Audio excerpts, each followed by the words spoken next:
Hello, hello, hello. All right, I'm going to be... I guess if you're watching the recording of this, you're bored because I haven't shared the link yet. Here we go.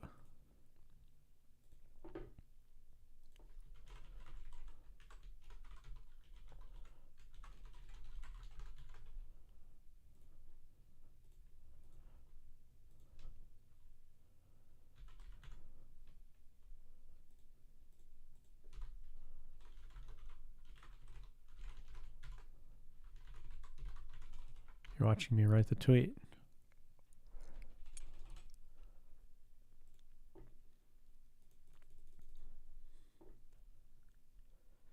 Okay.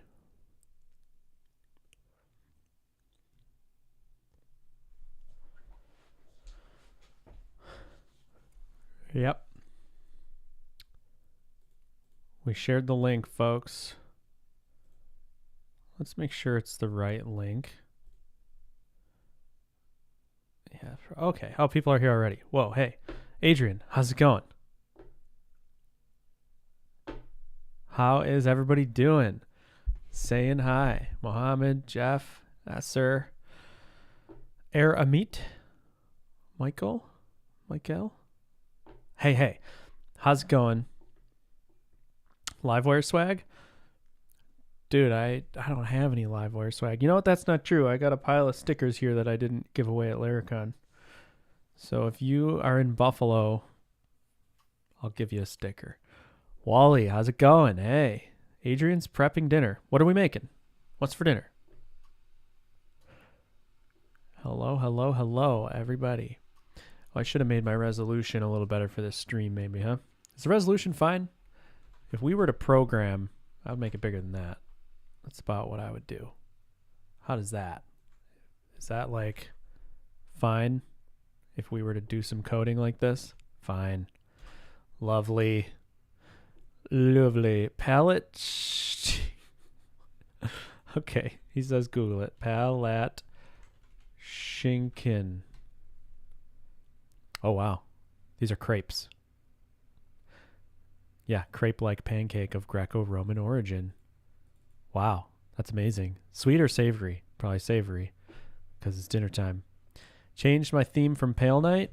Oh yeah, Jeff, that's old news. Way old news, man. Hey from Brazil, Rodrigo. Wally, why did you stop on slots back in 2022? Dude, slots are a gnarly problem. Gnarly one. That's why I stopped. It would be a fun hack session to do some time on the stream. Jeff, it's Natty, Natty. Oh, and good news, bad news for you. The people who like clean up the leaves. So like in my little area, we rake all our leaves to the front lawn, like in like a big pile at like basically to the street. And then they have this big leaf sucker and they come up and they suck up all the leaves. Well, they just decided to do it. I don't know if you can hear it, but we're streaming. Wally got slots working with some limitations. Good for you, Wally. I was just reading or watching this before I hopped on. I was like eating lunch and watching this, and I thought I'd leave it on just to show you guys that it's here 23 hours ago, the Ruby on Rails documentary, which is so cool, and I can't wait to watch it. Yep. Alex, how's it going? Welcome back to the stream. So yeah, we'll let people filter in because that's what we generally do here. But I do have a plan today. So I forgot it was Friday and I was recording a screencast. I'm doing a series on form basics. Well, this is actually the problem. This is how it goes with screencasts. Everything's fine. And then I hit a bug or something is like ugly and I'm like, crap. So I have like I'm not still recording, am I? I'm not. I have like a half recorded video where I hit this error and I'm like, oh, I know exactly what this is. And this is a deep Livewire problem that we need to solve because I can't record this screencast and not just solve this because this is Happy Path. Like this is a Happy Path Livewire. This should just work. I'll show it to you. It deals with form objects and validation. But what are we at here? 12:04. We'll give people, a minute to filter in, warm up the chat. Anybody got anything for me? I'm gonna pour some tea. Got any questions or random chit-chatty stuff? I could tell you stuff I'm doing. I'm working on screencasts and adding features to Livewire as I'm doing the screencasts, because that's screencast-driven development for you. Alex, no baby yet. All right, well, buckle up, buddy. Congrats when it comes. Oh, Joey's on here. How's it going? Warming up the chat. There you go. Warm it up like a seat. Rio de Janeiro. Nice. Marcos. How's it going? By the way, are you suffering with flu or so? My baby boy started sniffling 3 days ago. And would you guess it? I then started sniffling. So yeah, I got some cold from him, but I don't even feel it right now. It's just whatever, sniffles. Felt it for one day, but I'm just that kind of sick where like you sound sick, but you feel 100% fine, which is the best kind of sick, if you ask me. So yeah. Natty. That's right, Natty. Hello from Tanzania. Nice. Welcome from Tanzania. That's a long way away. Okay. Yeah, you're going to hear some sniffles on this stream. It is what it is. All right, so let me pitch you this problem. Here's the problem. You got yourself a Livewire component. Let me just clear this up. Got yourself a Livewire component. We're editing a profile. This is actually like the actual screencast project. So username field, bio field. Okay. And I have some validation, like I want to validate that this is a unique username in the database so that you don't take someone else's. But to do that and ignore your own user, you have to use Laravel's rule objects, rule : unique, whatever. So everything worked fine. And then I extracted a form object, profile form, which has all of the properties, username, bio, some validation rules, the rule unique stuff here. Okay. And everything seems fine. But if I change this to Brock Porzio, my brother, because he's already in the database, oops, we get a problem. And the problem is there's no such column, form.username, because internally, this is actually form.username. So the rule object, when it gets the field, doesn't honor it. And it's a problem that needs a solution. And it's not simple, folks. But that's why you're here. Alex says, hey, tea combo you might like. My sis recommended being sick is 1 times passion fruit tea bag. Nice. 1 times mint refresh. Peppermint, of course, peppermint. Squeeze half a lemon in there and add honey. Ooh, wow. That does sound like the perfect I'm sick tea recipe. That's nice. I'm rocking some oolong right now, some random oolong tea, like a green oolong. But yeah, I do have a pile of chamomile on my desk that I've been jamming out when I was actually felt sick, but I don't feel sick, so I'm just drinking normal tea. But that's a good recommendation. I like that. Because I do drink peppermint tea, like when you're sick or if you're not feeling good or whatever, but it's kind of, I don't know, I don't love it. It's just so like plain. But honestly, adding lemon just to that would be amazing. Okay. So the problem. You guys following the problem? You got normal validation stuff, like normal Livewire validation, but you put it in a form object and then something wonky happens. Let me get a shout out. I want to know, you following? Just say you're following. Or you've experienced this, and I want to know that too. You've experienced something like this. So hit me up here before we get going. We got to like get everybody on the same page, make sure everybody's head's in the form object space. Maybe you don't even use form objects. But honestly, I like form objects. I added them for the people. I didn't think I was a big fan myself, but it turns out I am. because I like how if you have a Livewire component that has like non-form related-y crap in it, you can extract all the form related-y stuff into the form, and I like that. Don't use form objects. Interested though. They're nice. They're kind of just like sub Livewire components almost. Josh Hanley wants me to make them actual sub Livewire components, but man, the level of complexity involved in that is just through the roof. But yeah, you can just put actual like properties and use your attributes and such inside of them. They're pretty powerful. All right, chat, hit me. You guys following this or not? Say not following if you're not following. I need to know. I don't want to move forward unless I know. Unless I know that you're on my page here. Profile component, form object, profile properties and stuff in the form object. You know, usually when I'm expecting chat, okay, I'm still a Livewire 2 user. Oh, Adrian. Jeff is following. Adrian is not. Okay, cool. All right. The responses are coming in. People are following. Here we go. So let me kind of demonstrate the problem. Oh, Hemp is on the stream, folks. It's David Hempill. Did everybody buy their new Nova license? He just launched a new nova.laravel.com. Ooh, so pretty. Oh, and guess what? See this little bit here? Take a look. Maybe. Oh yeah, baby. Alpine JS, folks. David Hempill in the house.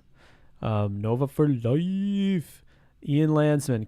Ian, come on, Ian.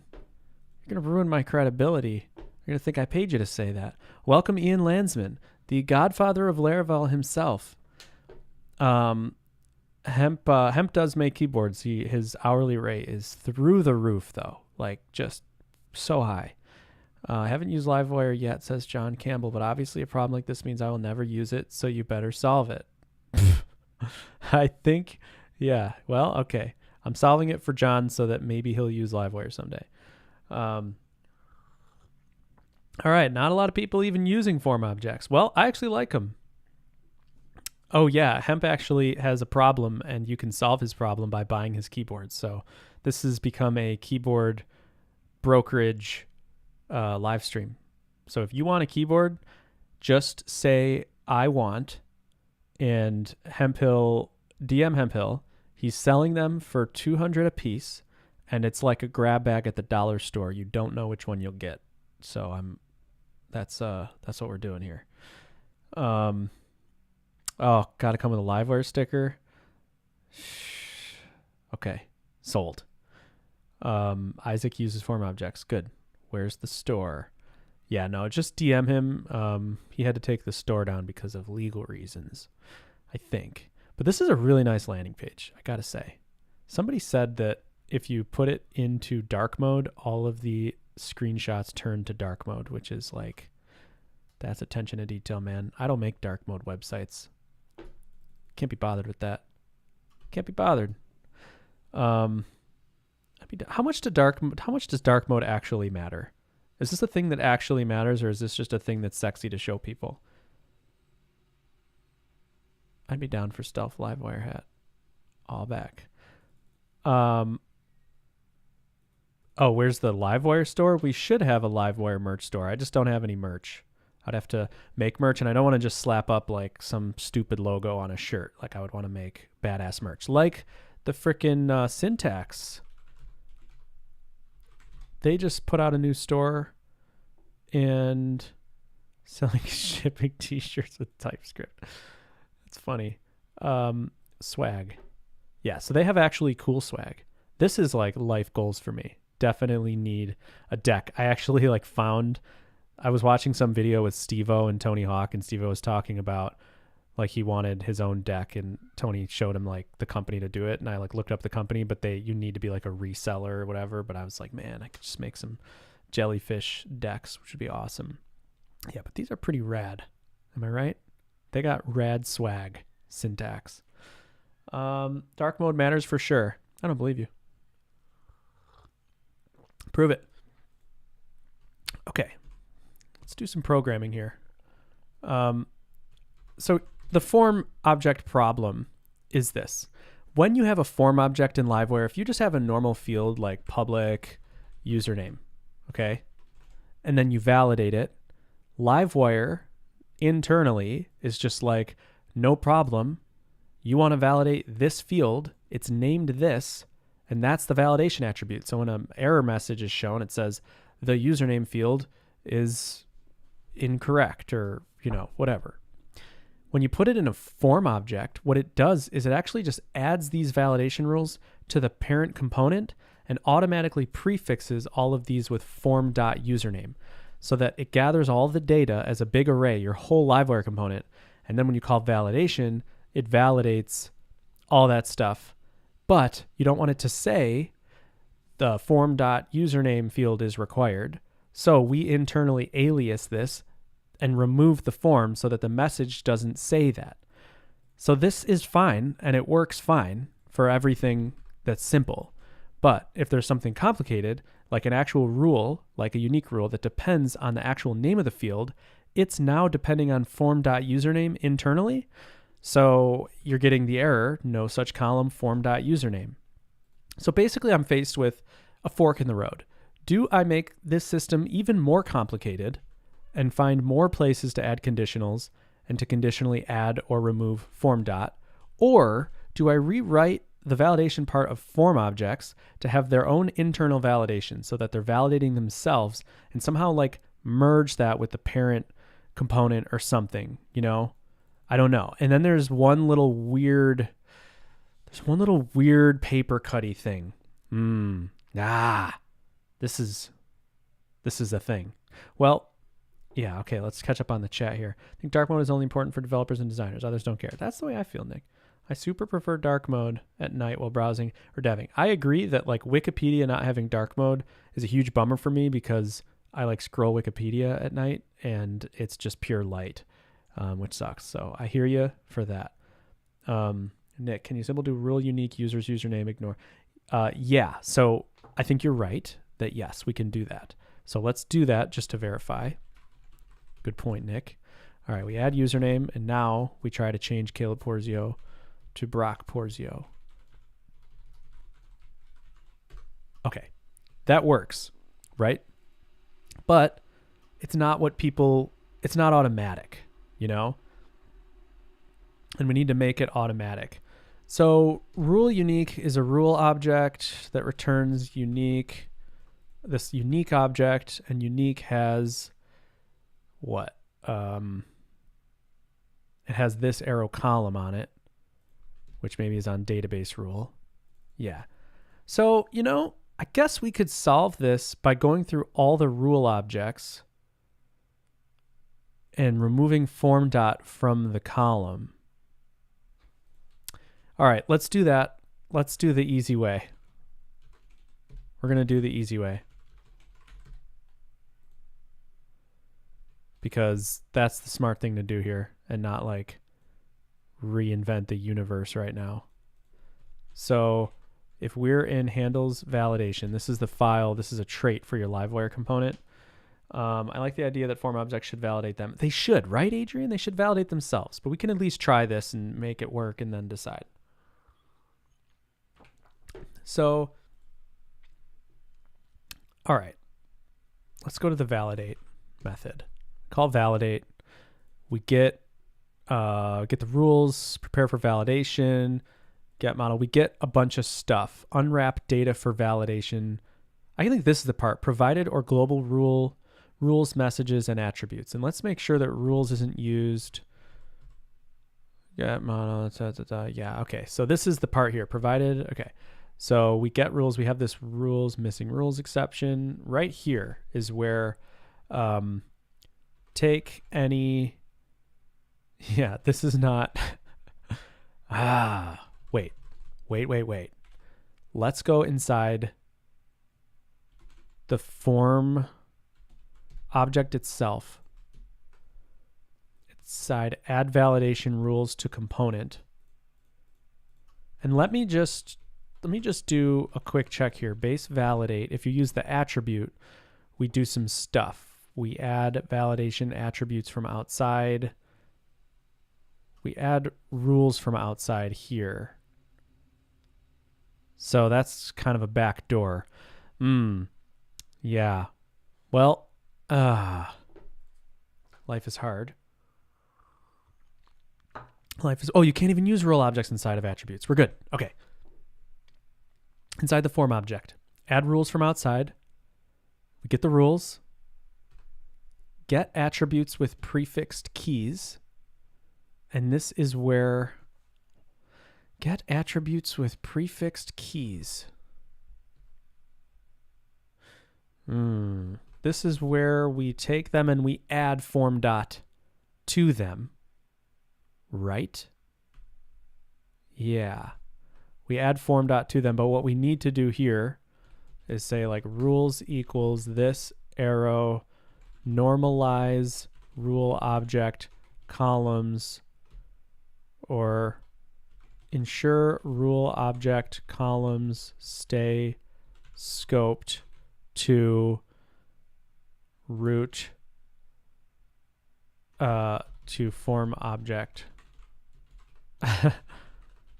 Okay, that's our method, and let's create that method somewhere.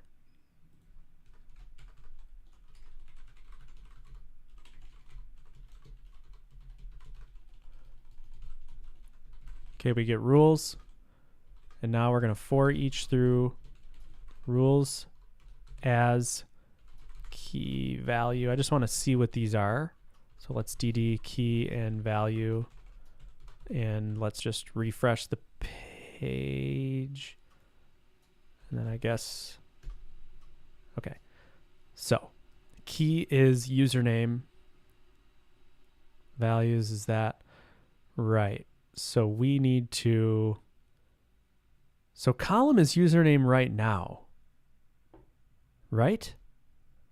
That's what it is right now.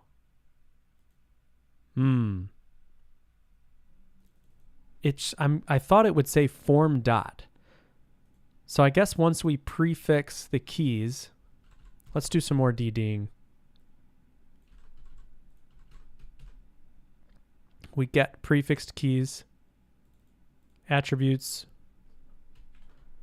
All right, let's go back into handles validation. We'll go into validate, and right here, if we just DD rules, let's see what this shows as. We call validation and the rules. So now it's form.username. So this is still legit here. Let's keep DDing rules right before we actually call validate or validate.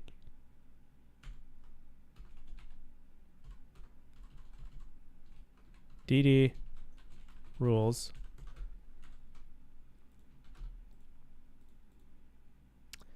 And that is form.username, and this is still username.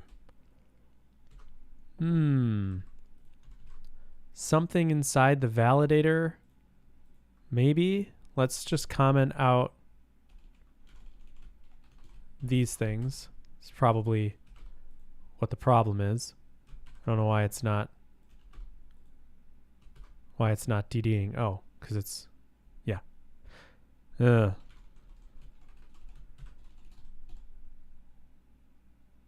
Forgot to remove the heart. Oh, this is why the stream. Man, invaluable, man. That would have taken me so long. There's no telling how long that would have taken me. Gosh, by golly. Okay, then back to where we started. Right here. Let's DD rules. That's so funny. Thank you, Wally. Yeah, Wally's following. You could tell. And moment of truth. Column is null. Interesting. Did I do something wrong there? Or did it just not get filled yet? I guess it's null, and then Laravel must set it if it's null at some point. So maybe we can just set the column, like if column is null, then set it to the unpre. So let's get back to what that kind of thing we were doing before. Yeah, where we have ensure rule objects column stay scope to rule. Okay, so it'd be like if value is an instance of rule, but oops, illuminate validation rule. And we don't do that for instance of. So if it is that, and I guess let's go back to that rule.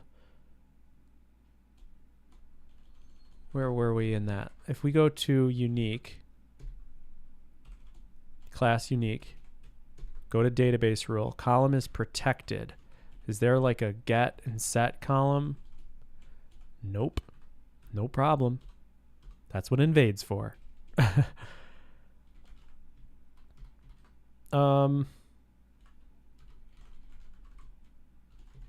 Invade value. So I guess we say, is every validation rule? It's not necessarily a database rule.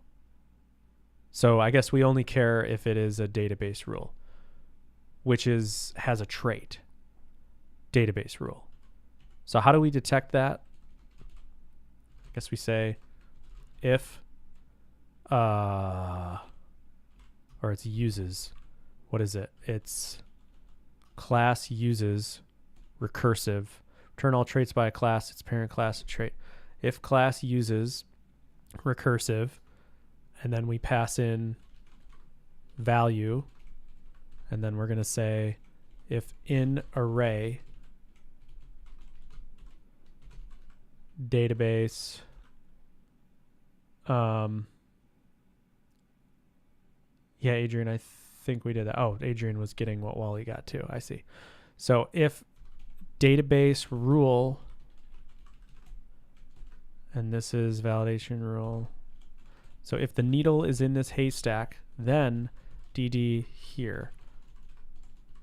So this is pretty gnarly, but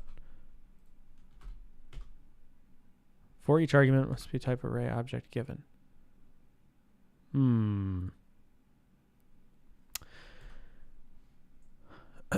Get attributes with O because it didn't run. All right, DD. Wow, I have a 30-second delay. Oh, ew.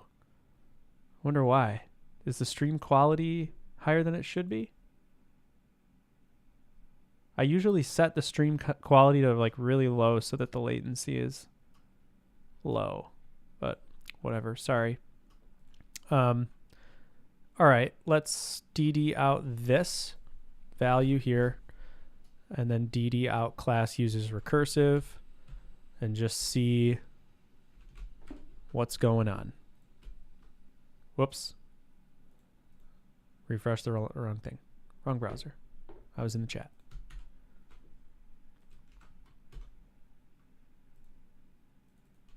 All right, DD's not getting hit at all because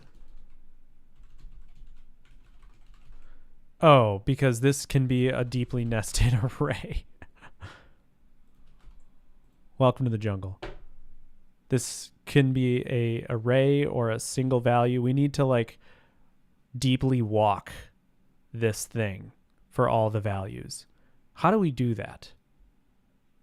I guess we do this.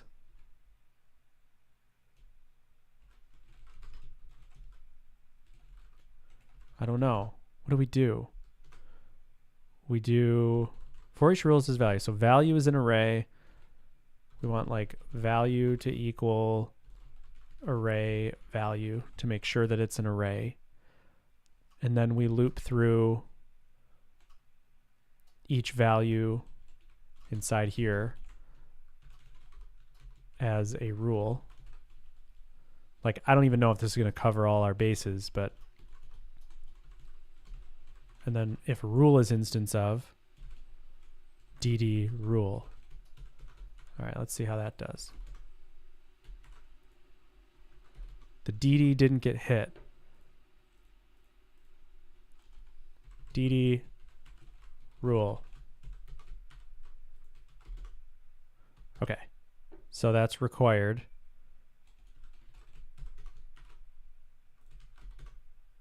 And this is required, and then rules unique.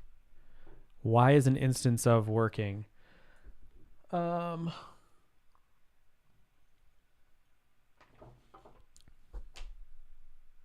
makes VS Code course but doesn't use it himself. I don't know what you're talking about.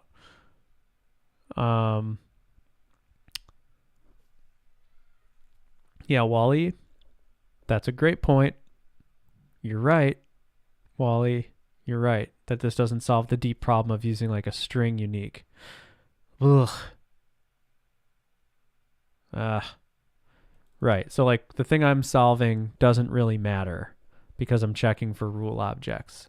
All right. So then let's scrap this.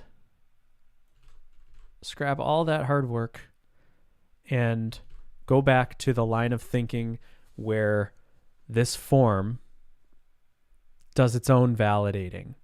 So yeah, like I think the ideal world is the form just hooks in to validation, I guess. Let's just overwrite. There is a validate method on the form, right? So we get the rules. We check if it starts with a dot. Then we can, wait, it starts with a property name and then a dot. Right, so if, yeah, we would remove that. Let's open up a new branch because we're going to hack stuff. Yeah.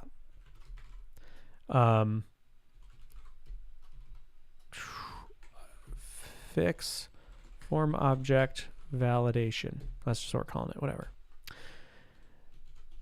We don't care about the prefix stuff anymore, right? Oh, this is component get rules. So this is, we're just going to have a get rules method ourself, right?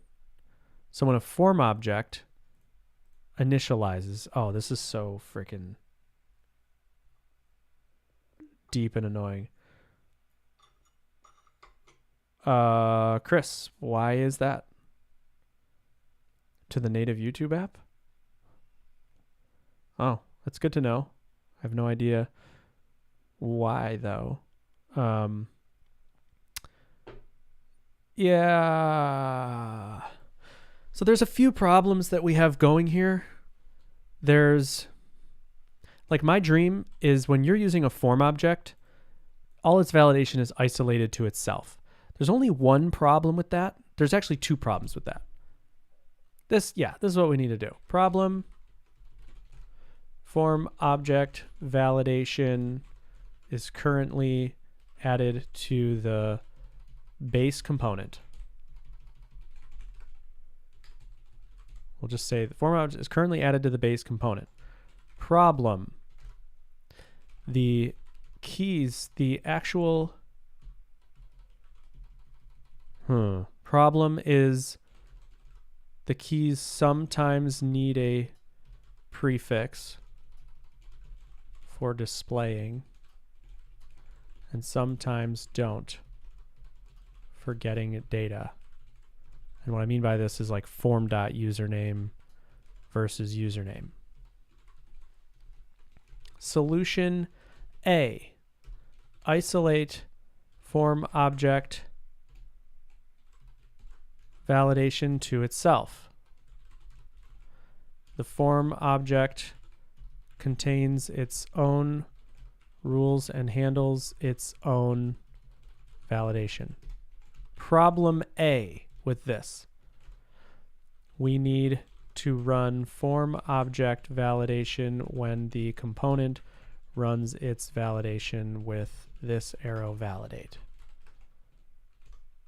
Solution A.A.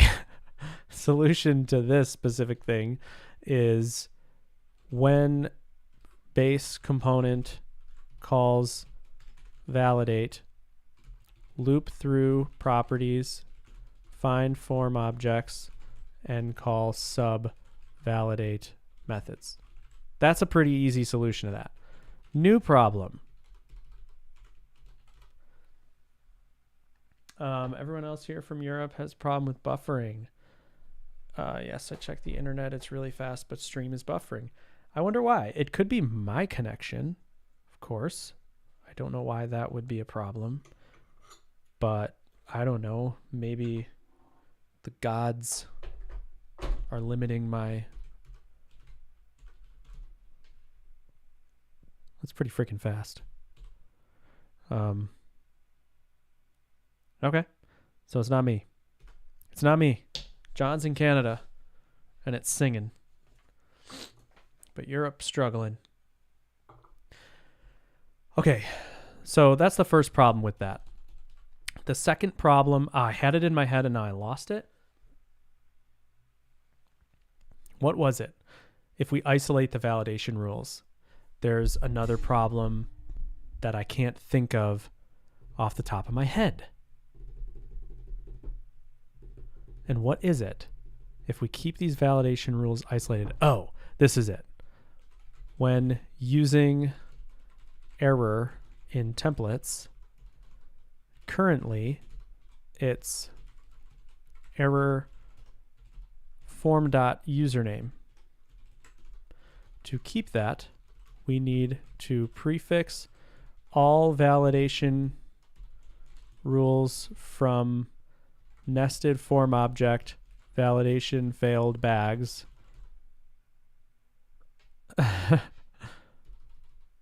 Oh my gosh, isn't that just nutty?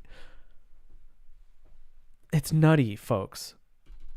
Do you see the problem I'm talking about here? You see what I'm saying? So the problem, if we take form objects and isolate their validation entirely, let's put us back in this scenario, right? Your edit profile form. If you have edit profile and you do wire model, where's that? Wire model, you say form.username because the property is inside the form. This makes sense to me. Very clear. Now, when you say error, you expect to do this, and it works right now. So it'd actually be a breaking change if we broke it. You don't say error username, you say error form.username. But if we isolate all of the validation inside, if we isolate all the validation inside the form object, then its validation error is just going to be username. So we would have to take that error bag and prefix all of its messages with this, And maybe that's still the move, Maybe it is. So let's just keep clawing at this solution A, is to isolate the form object validation itself, because solution B is to go through all rule objects from form objects and set columns to scoped names. Problem A with this, people don't always use form objects, and the problem still plagues string variations, i.e. unique.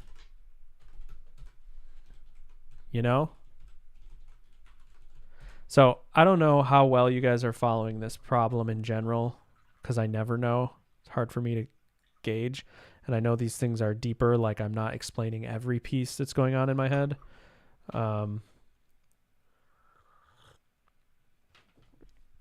Laravel will get the last after. FS, welcome to the stream. Please explain what you're talking about. Is this a solution to our problem? So I think we still go down this isolate form object validation rules to itself thing. So basically, I think I'm getting a call about my car. What do we do about that when we're on the stream? You know what? We're going to mute and you're going to talk amongst yourselves for 30 seconds because I actually have to get this. I'll try to move my mouse on the screen to keep you entertained. How do I mute my audio?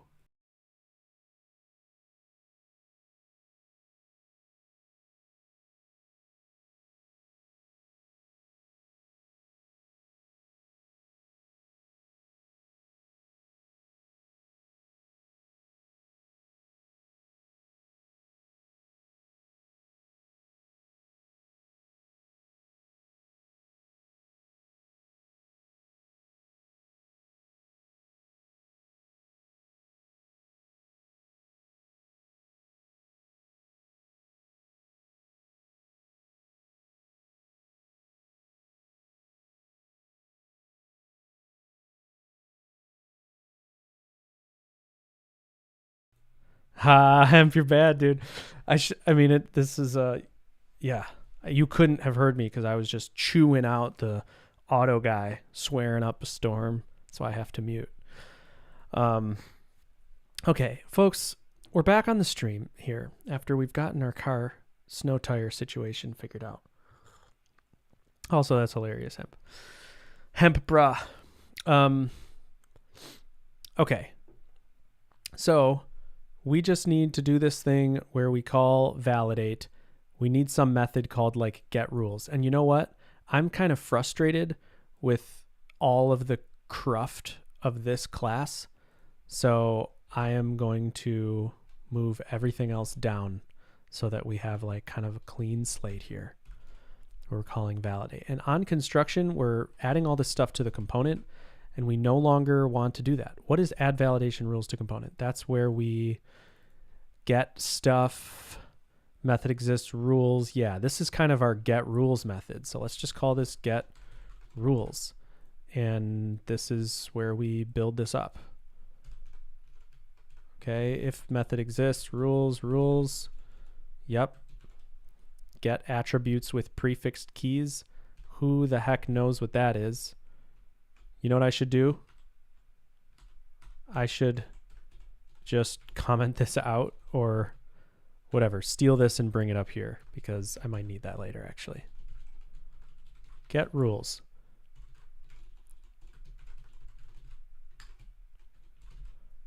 That's it. Okay. We're just getting the rules out of the current situation. Pep Boys. Do you guys have a Pep Boys near you?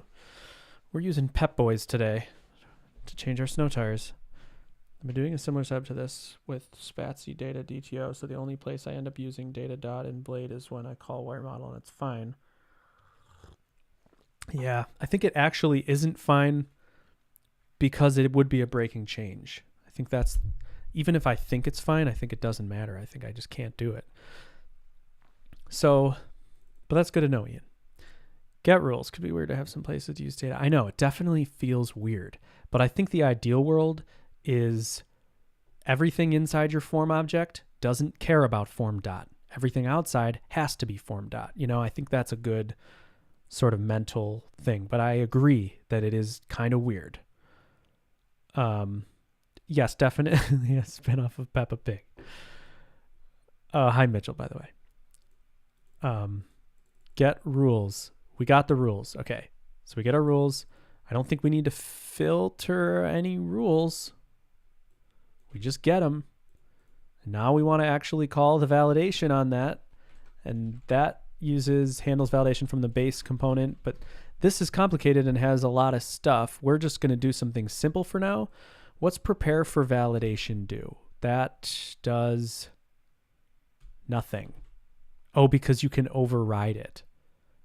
Yeah. So I guess it's like, how much do we do here right now? Like, do we actually do it up and make it all what it is? Prepare for validation? Sure. Why not? Get the rules. Prepare for validation. Protected. Prepare for validation. Attributes. I don't know. Why is this mad? Do I already have that? I don't know why it's mad. Public protected function. Clear choice over inertia.js after the performance improvements you made most use cases for Livewire? No, I don't think it is. I think they're both good. They have their place. If you have a React and Vue front end, you just use inertia so you don't have to rewrite the whole thing. Dan Heron, by the way, if you want an easy win, welcome to the show, Dan Heron. By the way, if you want an easy win, you could refactor get attributes with prefix keys to use.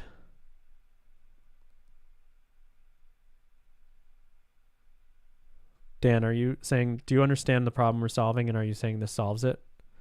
That I can just use prepend with keys and somehow it will fix the problem? Okay. We got our rules. We have our prepare for validation. And now get data for validation. This is where we get public properties defined on subclass. So let's pull that in as well. And probably already have utils imported. And then get public properties defined on subclass. Yeah, I think that's just what it would do otherwise. And then we check rule matches property, which sure, it's like we definitely could just use this handles validation trait itself, you know, but yeah, like it feels like I'm just rebuilding this whole world. So maybe this is what we do, is we just use handles validation. I don't know the implications with this, but this feels like a good idea, you know?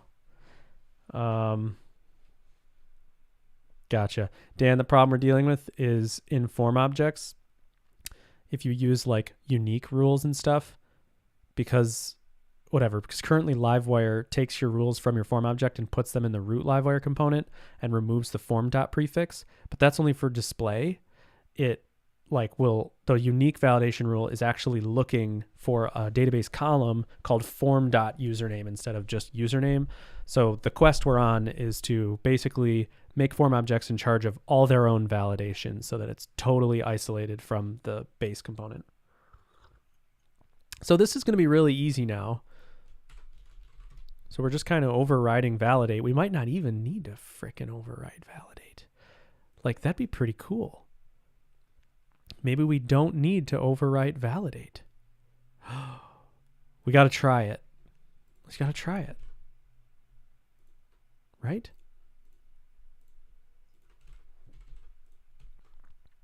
Yeah.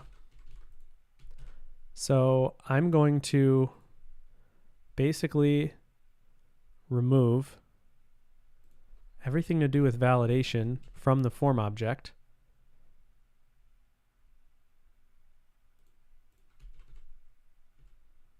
Let me just make sure that... Okay, folks. How cool would this be if it just kind of worked? We just use the handles validation trait. And now we'll test this. Go to our form object. Profile form. This part's not going to work. I'm just going to delete that for now. We're just going to stick with this. And let's see if it works. Okay. Called undefined method profile form get name.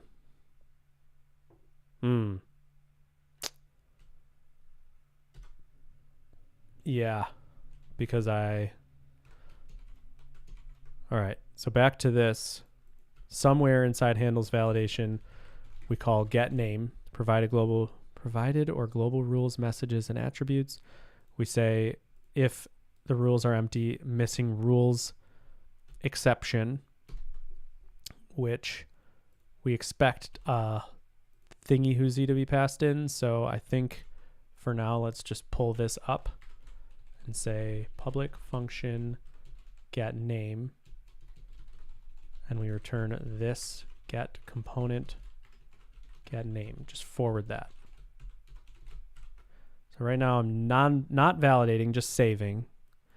Now I'm removing and hitting saved, and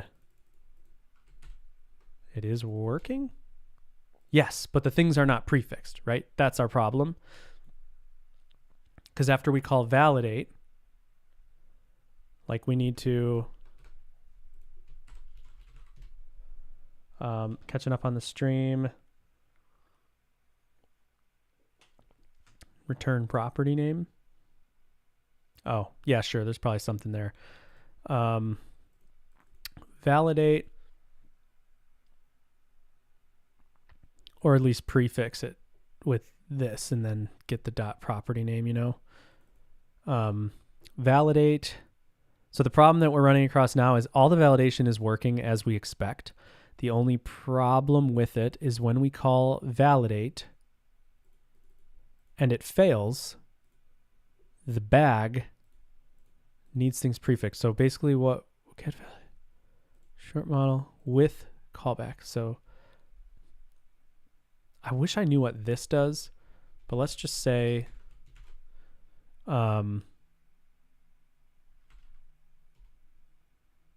I don't know what this would be called, but like mutate validator or intercept validator, which is basically what with validator does.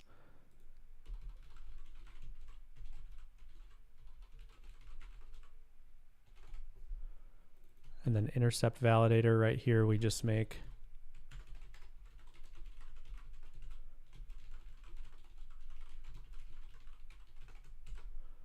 and we don't even need to do this, but we're doing it. Okay, now this here, we can create our own intercept validator.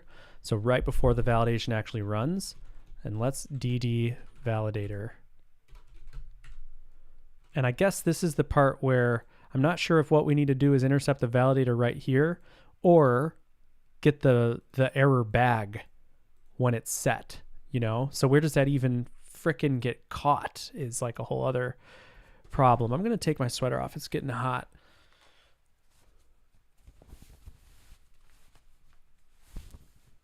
Okay. Welcome to my OnlyFans. Okay. Sweater's off. We're getting heated up here. Yeah, I think we care less about the intercepted validator. Like, so this is the validator. Messages, data. Here's our data. That's all good. Rules. Unique. Yeah, columns null. Because that, yeah, we can only really mess with stuff. Custom messages.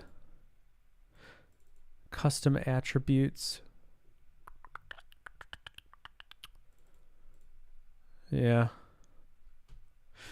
I don't know.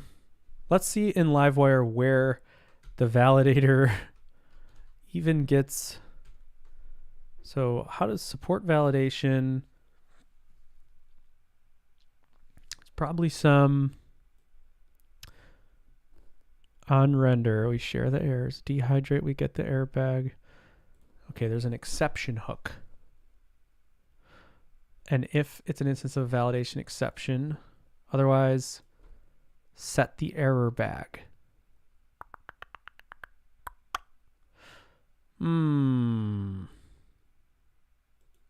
This is a little tricky because I don't know. All right, well, I guess let's just hack this and then we can figure out a way to do it. What's add error for? Oh, to add an individual error to the root error bag. Let's intercept this. So get rid of this. Say dd e validator errors. So this is the message bag. And this is where we just want this, all of these just to be prefixed with form dot, which is like so easy, you know? The hard part that I'm kind of having trouble wrapping my head around is how to intercept. Yeah. Like I don't really see a clean way for the form. object. I guess we can detect if it's a form object and then strip out its property or prefix its property name and then add errors, right? Yeah, okay. What about that?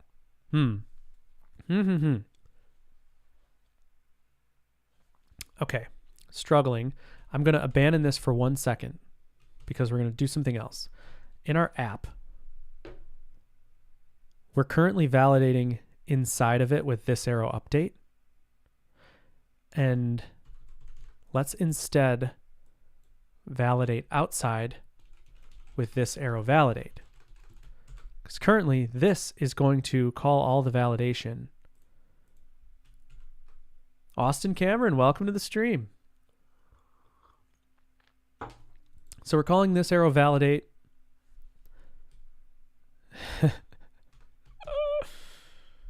Validate. So in here, we basically need to say, it's like, do we go through? Yeah, I think we literally like go through each property and check for rule objects.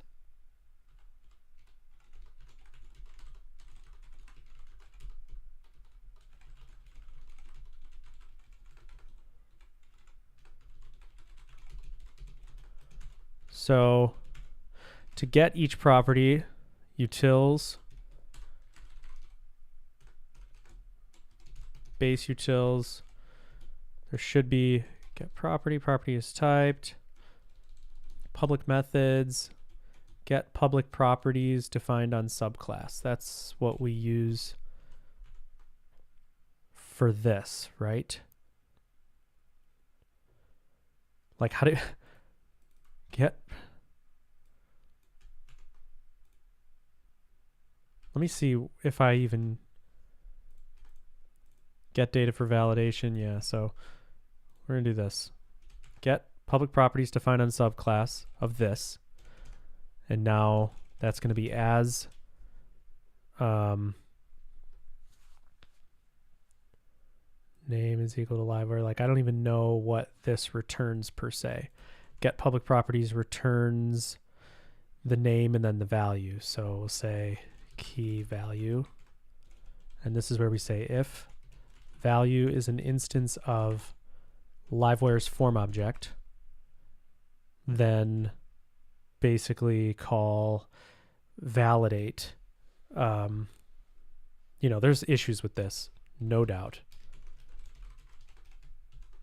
But call its public validation method. Okay, so this way we can call validate from, let me get back to this edit profile. Okay, we can call validate from the component and it'll validate the form object underneath it. And let's try that in the browser, see if it works.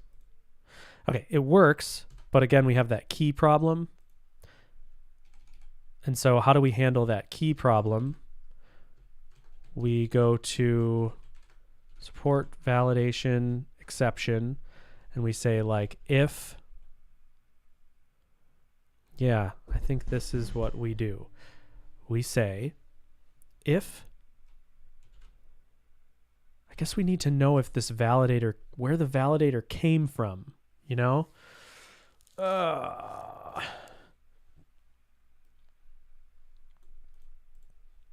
Yeah. Like, where did the validator come from? This is hard.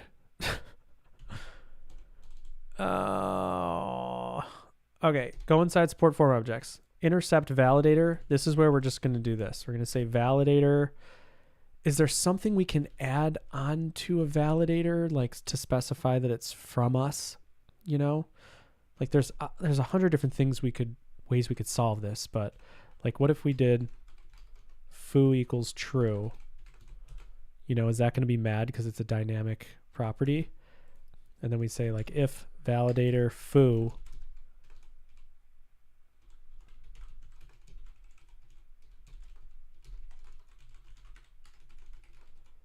then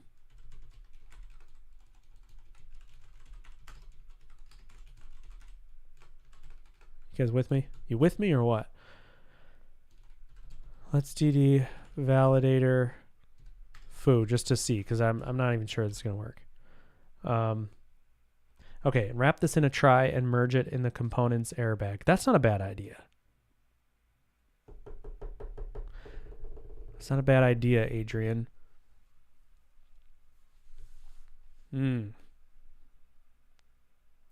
I don't know. I don't want to mess with the flow too much. Like, trigger exception.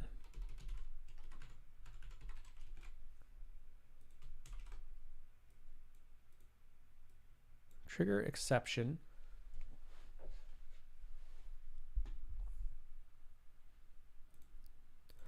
Where's on exception? You're only using that in the hook. Function exception. Support attributes. Yeah, like we do hook into stuff, I guess. Yeah, to get. I don't know. It's tricky. This is the path of least resistance right now. Let's see if this works. L validator. Good source of information on optimizing. What's a good source for specifically recommendations on how to balance logic between Alpine and Livewire? Oh, I don't know of any currently. The best ones. I'm working on them right now. That's what I'm actually building. Screencasts with code bases that you can reference all sorts of stuff. I have a question to choose between VS Code and PHP Storm. Which will you recommend? I use VS Code. I'm not going to recommend either though, because I think a lot of people use PHP Storm and adore it and think I'm an idiot for not using it, but I like VS Code. So honestly, choose what you want. PHP Storm has a lot of stuff built in. All right, let's see if this foo thing works. Okay, it works because for some reason, I don't know what PHP version we're on or whatever, but it supports dynamic properties. So from form object equals form object or whatever, which is just this. So then here we say if is set from form object, then this is where we do the thing. And then the form object has get property name, which is public. So we can say get property name.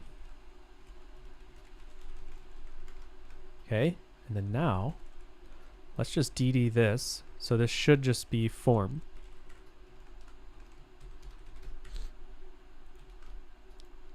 It's form. Okay. Now we can loop through the error bag. So let's get the errors.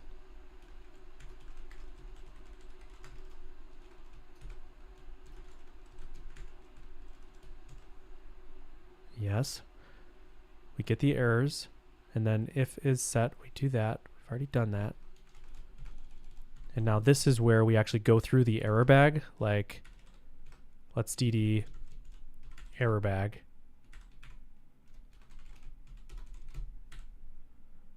And so this is a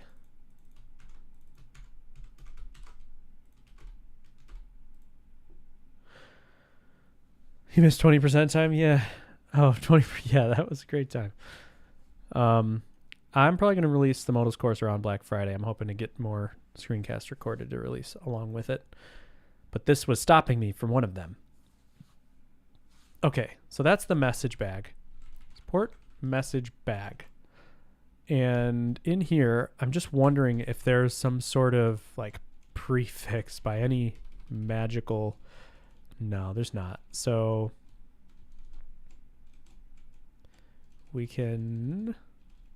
What's set format? Set the default message format. No.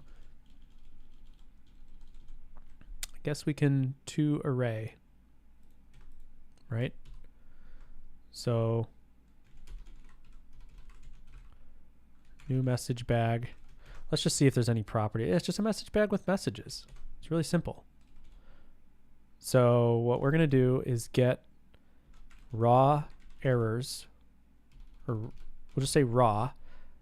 We'll cast it to an array, errors. That doesn't work, I don't think. And then we'll do that array prepend keys with property name dot prepend keys with raw property name dot, and then new message bag raw is going to be errors. Okay, folks, you ready? Moment of truth. Dang it.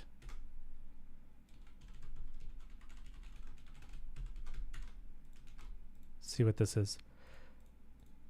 Form.username. The username field is required. That's what we want, folks. Oh, because this is getting it back out of the bag. This is it. This is it. Ready? Here we go. Bada bing. Okay. Let's abuse it. I mean, it's already doing what it wasn't doing before. It's already winning. Let's just make sure that, so that's with validate inside here. Let's call this arrow form arrow validate and make sure it's the same. And let's try Brock Porzio. Haha. Set bag. Why? Because are you guessing why it didn't work, Adrian? Question for later, maybe. Say I have URL parameter which represents a date. Would you recommend type hinting it as a carbon object? Would you use the hydrate hooks to convert to carbon? That's a great question. Try with the carbon object, and if it doesn't work, if it doesn't look good in the URL, then yeah, probably manually do it. Yep. Poor Adrian is so behind. He'd be helping me. Can't help me today. He can't help me today unless I'm stuck for more than 30 seconds. But I still need to go over many things. There's a bit to learn. So, yeah. So we've kind of fixed it. I'm curious, like this is obviously a very exploratory fix. Like, we didn't deal with messages and attributes at all, but we don't really have to because we're just using that trait, you know? Yeah. Let's, I think, okay. Yeah, if you call add error, we want to keep add error here. But this stuff we just get rid of. It's really nice. I don't know if we need get attributes with prefixed keys, but I think we don't. And then I think we get rid of this stuff. Yeah, we just include handles validation. So, all right, if we really want to test this thing, we open up the unit tests. Ooh, baby. They totally pass because that has nothing to do with form object testing. Let's check out form objects unit test. I wonder how many there are. Validation. Yeah, there's a ton of validation. Okay, you ready for this? Ooh, you know, not the worst thing. That's not that bad.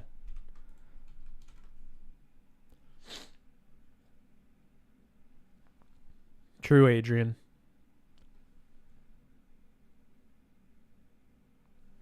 Wait, do we need to, Adrian? Because if it fails, yeah, if it fails validation in the component, then it's just going to throw its own thing, right? Because it bails. Or do we want it to not bail? Oh, we don't want it to bail. You're right. Yeah, that is a hiccup. Let's see if we can get these test passing first.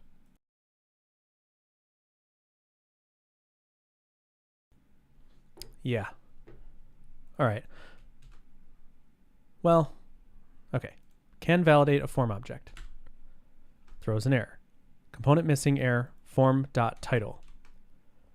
Because why? We probably are using... No? This form validate. Assert set. Is that the problem, Adrian, that you're talking about? Yeah, because in wherever we're intercepting the exception, we're setting the validator, and that's before. Okay. Let's listen to Adrian. Usually that's a good idea. When this is like the root component.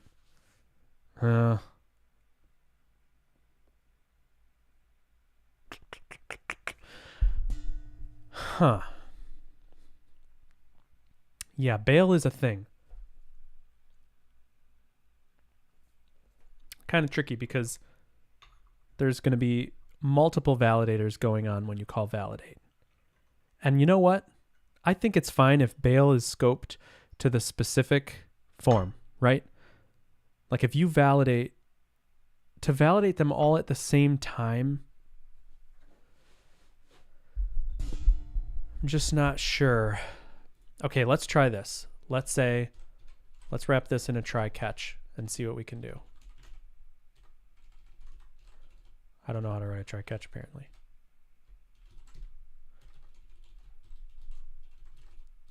And even further than this, let's put the original, we'll go into form, and when, this is what we'll do. We'll say protected function validate. Ooh, this is it. Validate. We just got a mirror validates signature. Okay. Validate. Yaha. And then return parent. Well, how does it work with a trait?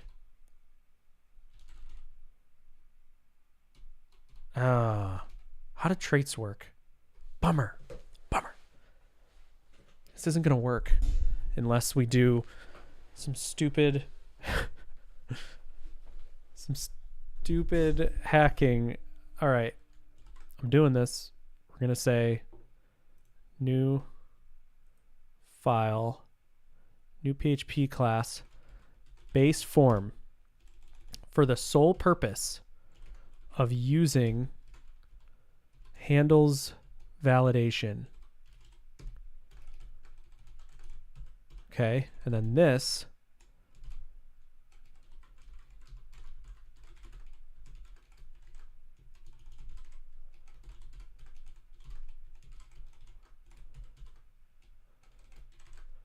why is it mad about that? What'd I do wrong? Because that's base form. Oh, it needs a toArray method. Sure, whatever.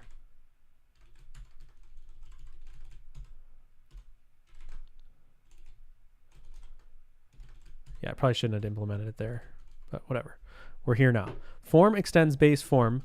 This way, we can call parent validate and pass in rules, messages, and attributes. Because above it, let me catch up on the chat. The merge you just need to implement the add error form objects and also merge the error bags and set. Yeah, that definitely got to merge the error bags. So we're doing the merge you need. Oh, bail will be a thing. Indeed, bail should be. You can override and use parent like within the trait. You can override and use a parent like within, like thin with traits. No need for files. Really? I can call a trait by using parent? How does that work? I think I need to use a trait so that I can, unless you're thinking of something I'm not, but whatever. Sticking with this for now, because what we're going to do is wrap this in a try catch.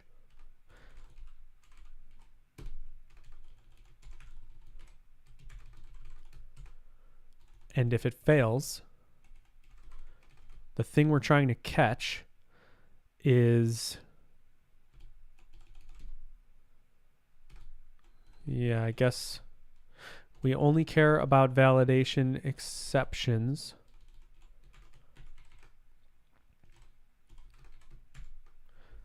So validation exception, illuminate validation exception.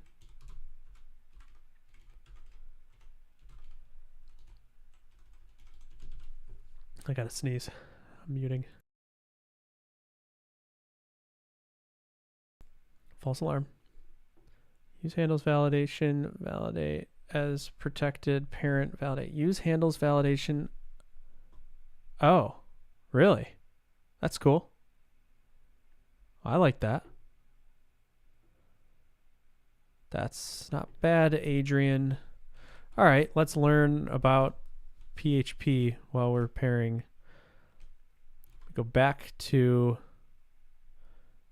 here. Let me take this, copy this, and then we'll just go back to when we had to the simpler time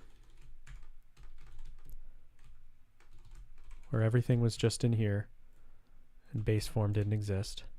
Okay, so now when we use this, how do we do that? I bet I could find with macroable. Use macroable.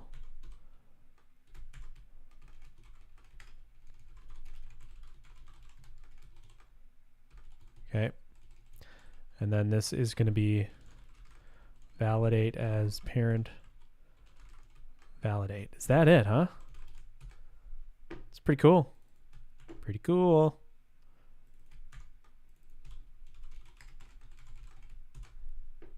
Okay. Call that. We catch validation exception. And then let's just DD this and make sure we're on the right track here. Take this away. Call save. Validation exception. Great. Validator. Does the validator have errors stored in it yet? Or does it get generated when you call errors?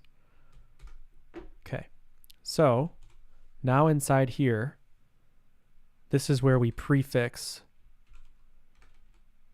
Let's go into validator. And then when you call errors, it's this arrow messages, which is if not messages, then calls it right. Okay, and then this messages. Where's protected messages? Validates attributes, formats messages. Messages. The message bag instance, support message bag. So that's already on there. DDE invade.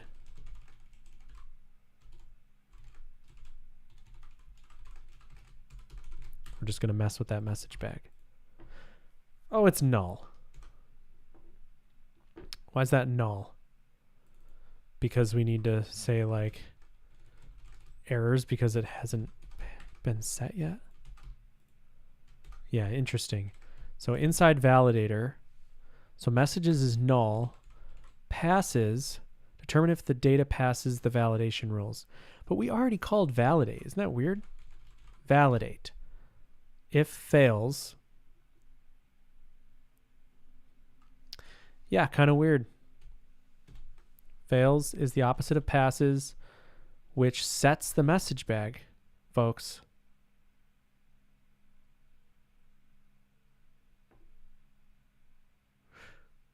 Right?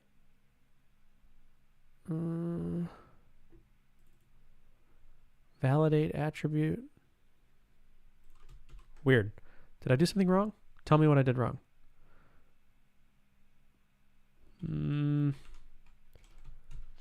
Like, why didn't this give us what we want?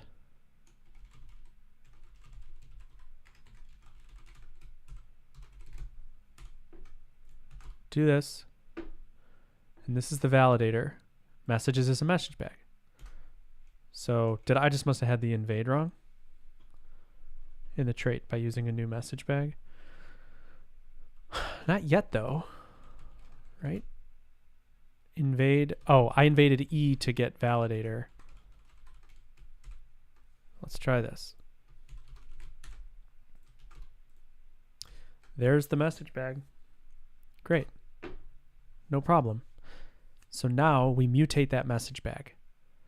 And we had that logic in support validation here. So let's just put that here. We already have property name.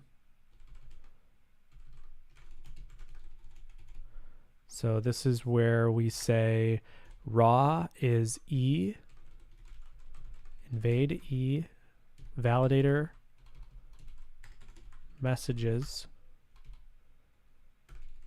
to array. That's raw. Prepend with keys, this get property name. Then errors we put back into a message bag and we set it back.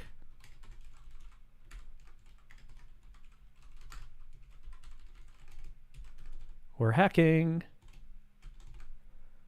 Import the message bag. Import array. Okay. Hello, Aftenadil. We're getting there, folks. This is going to accomplish the same thing. I can go inside support validation and get rid of all this. Let's just put support validation back to where it was. Okay. So that should handle things. Dang it. It didn't. Because we caught and then we need to rethrow. Right? Whoops. Save it. Get rid of it. Call save, username field is required. Okay. So when we call validate, this gets thrown. But Adrian, oh, what you're saying is we do this, but maybe before throwing E, we need to add the errors to the parent component? You know, because we have to throw an exception somewhere. Philo, how's it going? Nice, Joe. Yeah. All right. So let's go back to handles validation, validate, where we get all of the children of the component. When you call validate on the parent, it validates all the form objects underneath. We validate all the form objects underneath. They throw their exception. And then validation, exception. And then we get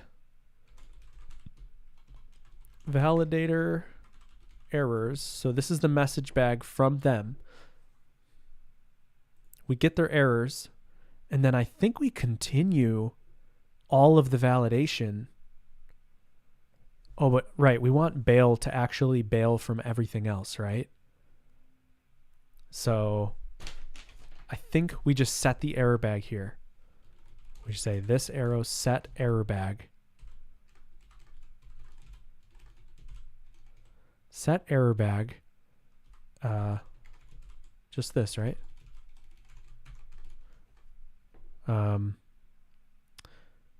Reset error bag. I guess we need to change, we need to keep the error bag globally, right? So we need, where does set error bag even happen? It happens in support validation. When a validation exception is thrown, it sets the error bag to the errors, and that's fine. So the only thing I think we need to do here is when reset error bag is called,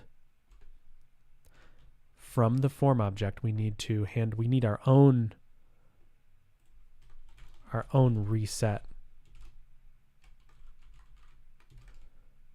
reset error bag. And then I think we just do this get component reset error bag.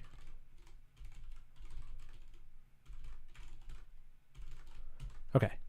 I don't know. I feel like this solves all the problems. I think the only thing here is to throw E again. I mean, this is some Inception type stuff we got going on here, but username field is required, folks. That stuff works. Let's just go back to the tests. Unit test for form. First, let's try support validation unit tests. See if these all pass still. Great. Philo, all good, just back from a holiday, back to building Livewire stuff on Monday. Hell yeah. Adrian, I don't have to call set error bag because if I throw the exception, it will get caught by Livewire's exception handler and the error bag will be set up there. Right? Yeah. The font is called Mono Lisa. It's paid font, but it's not too expensive. Let's see if this all works.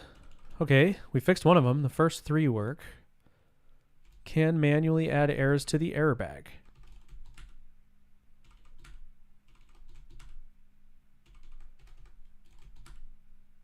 No test executed. Did I remove the thing that says it's a test? That's weird. Okay. Component missing form.status. Oh. Is this because I need to do that set thing that Demetrius been telling me for this whole freaking time? Oh.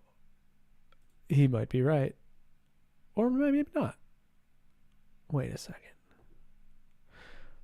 Call save, assert has errors. Add error. This is weird. No. This is wrong. It's like not how it should work. If that added an error,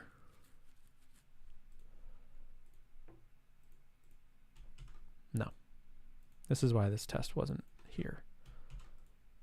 Can validate a form object using a rule, using rule attributes. Oh, we didn't do the rule attributes. Yeah, that's going to be something. This is the hard part. I forgot. We fixed everything, but this is hard. Adrian says, undo the try catch you did here. You're going to need to give me more context. I'm sorry. I don't know why I would need to undo the try catch.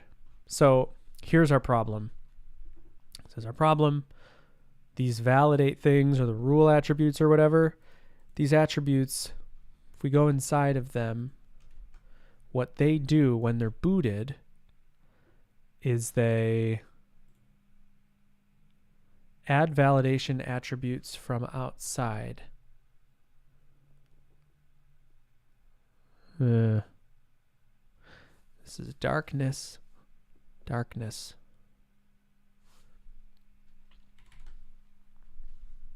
Very tricky.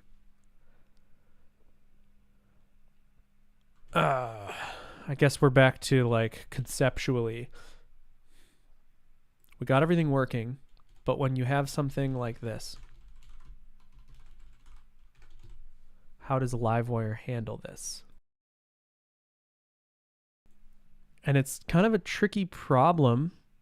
The test was wrong. Yeah, it was. Tricky problem, folks, because if you think about it, how does this work? We want this to work as if it was on a component. We want this to know that it's on the profile form and to like add itself. So I guess there's a few things to do. When we boot the profile form, we can scrape through for validation attributes and run them.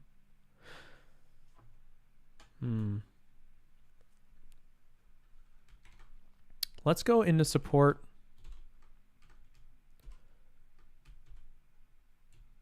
Oh, wait.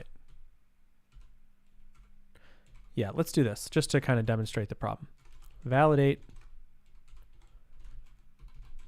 required. We're kind of going just back to simple, that kind of thing. Getting rid of rules. And now watch this. If I remove this and I hit save. Oh. It worked. Folks. Folks, it worked. Why did it work? I don't know why it worked.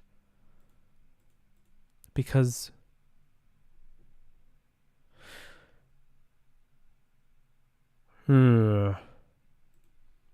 username.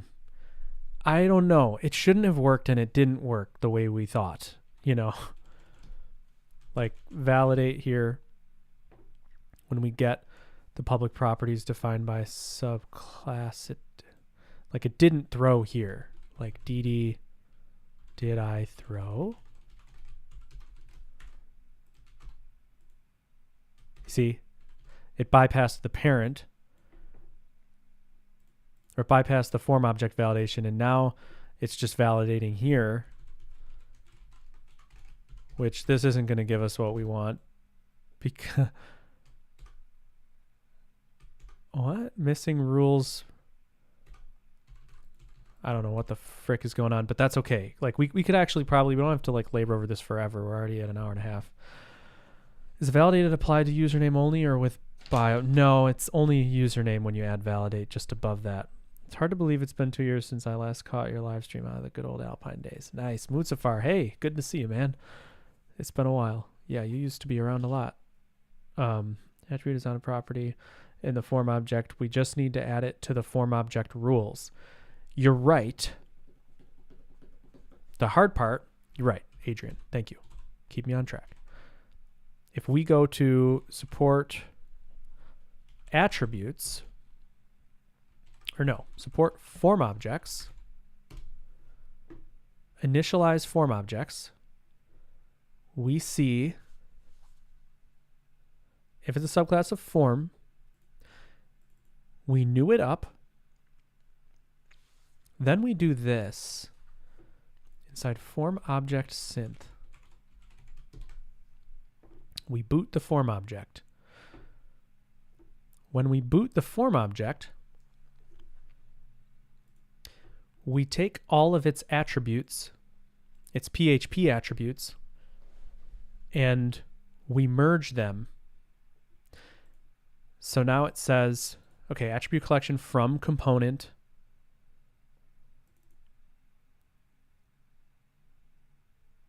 From component. Whoops. Let's just read that. Component, we have a subtarget. Oh, this could be good, folks. Folks. This is good. Subtarget. We get the attributes. Yeah. This is another, I think we have like kind of the same thing that we were dealing with before, almost.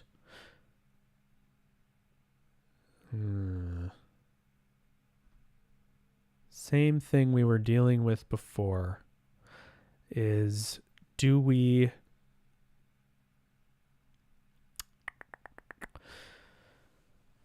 attributes, PHP attributes on a form object are similar to how rules were. It just defers all this stuff to the component. But in the case of validation, sheesh, man. Oh, this is so weird. So weird.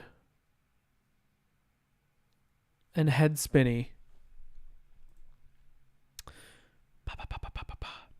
Okay.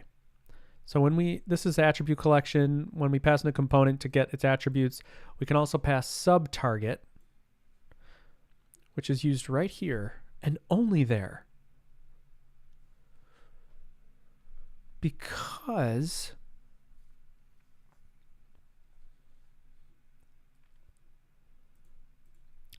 all right, so we get the attributes on the class, we get them on the methods, get them on the properties. And when we new it up, we say attribute new instance, and then we boot with the component, the method, the name prefix, and dare I say it, the sub-target.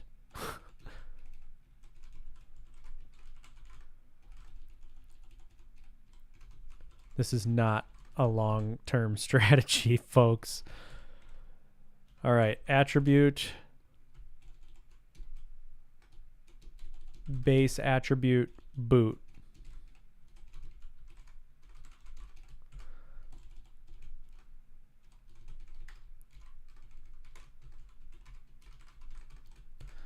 So, all right, welcome to the jungle.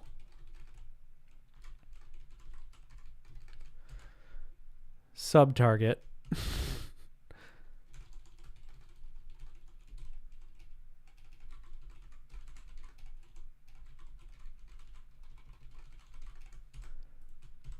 Welcome to the jungle. We are now in our base validate attribute. When we go to add all this stuff, before we were saying add validation rules from outside. And now we basically need to, instead of this arrow component, yeah, add validation. Yeah, all these places we need above it to say target equals this arrow sub-target or this arrow component.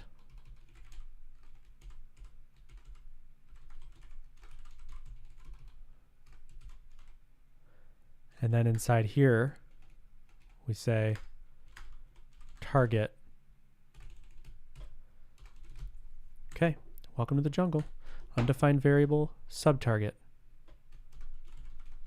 Attribute boot. Oh, because anybody still even following me? We're doing crazy attribute stuff. These didn't get used. So use component. Let's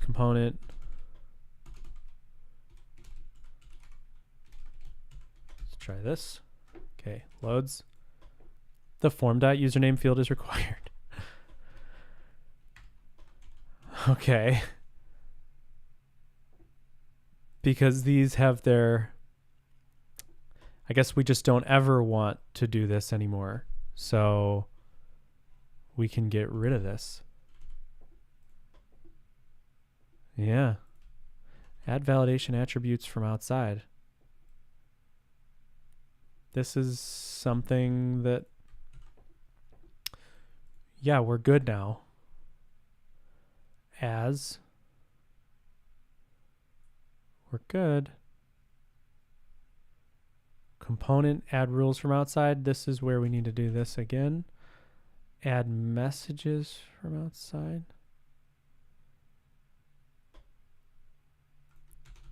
This is like crazy, I know. Target. But this is it. This is like the big boy solution here. And I know I'm violating like every programming practice right now. Let's just see this work. Dang it. Missing rules, property, method, on Livewire component, edit profile. Provided or global rules, messages, attribute rules if empty. So because we're calling this arrow validate, this is the part that's a little weird. We have to go into validate, and we have this provided or global rules, messages, and validation attributes. And I suppose, right, this is, oh man, what do we do about this?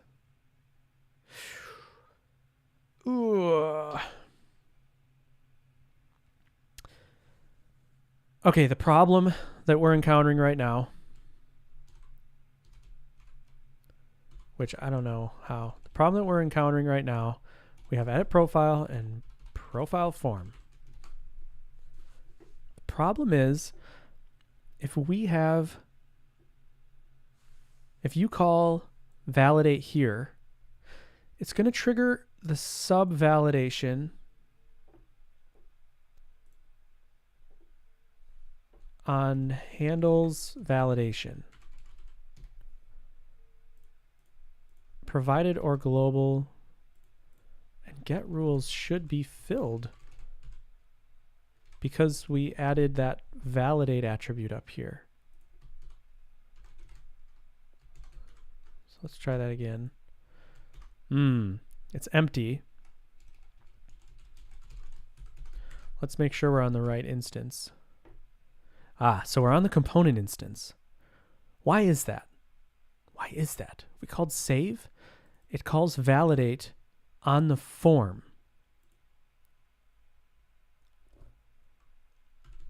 You know? We're calling this arrow form arrow validate. So we're calling it on the form. And get rules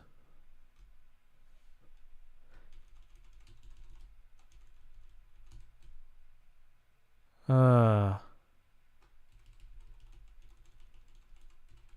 because it's not accounting for rules outside component. Gosh. By gosh, by golly. So I think we overrode get rules inside of the form. We overrode get rules, right? No, we didn't. Why is that not working? Okay. Validate. DD validate this. We're calling... I'm going to be on the stream till no one else is on the stream. We're calling edit profile. We call this arrow form arrow validate, which should go to the form object and call validate. So when I DD this, it should say the form object. It doesn't even get there?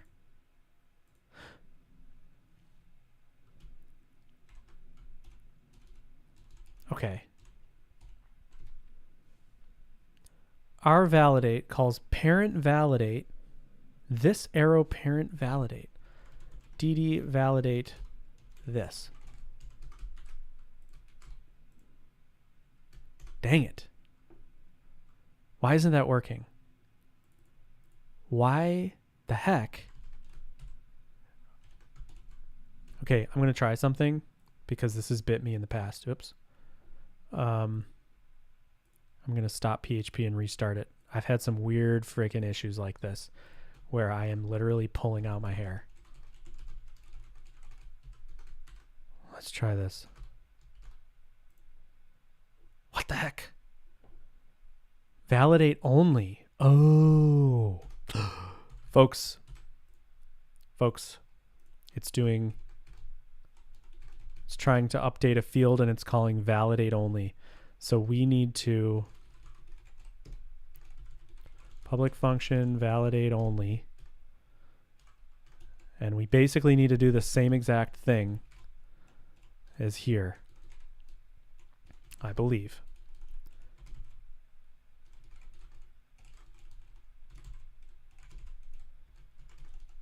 Because when you have an attribute, a validate attribute, it parent validate only. I need to add that in the trait.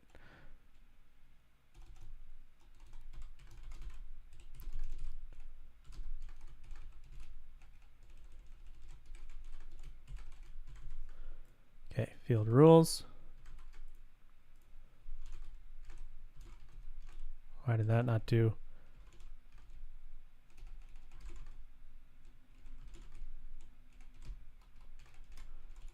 Yeah, because we need to be covered with validate only, and I think this covers us.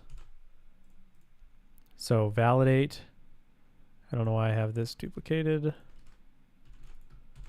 Okay, folks. Moment of truth. Crap. Parent validate, validate only, parent validate only. And then validate only is here. And then this should get hit. Right, so validate only. But why does it have... Oh, because folks. Base validate has an update hook where it's calling validate only on the component instead of...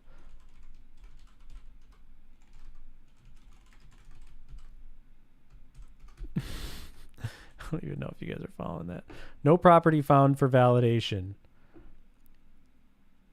Gosh. Whack-a-mole. Thank you, Richard. Thank you, Adrian. Bug whack-a-mole. So parent validate only gets called, right? Parent validate only gets called. Then it calls check rule matches property. Then we check if the rule matches the property. And we get no property found. All right, well, let's see. Check.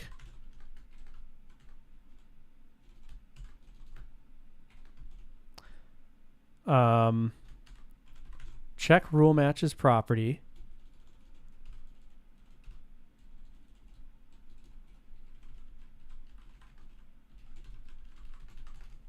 Let's see what this does here. From dot username. From dot username. From, wow, my brain is like fried. Form points to the wrong function. Parent validate only points to the wrong function. Can you help me out more than that, Adrian? Because there's that 30-second lag. By the time I get your advice, I lose the context. Right. So why does it have check rule matches property data and it gets provided or global things, but we're already on, we're in validate,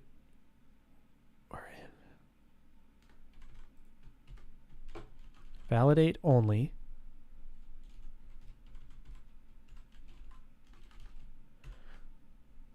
DD rules.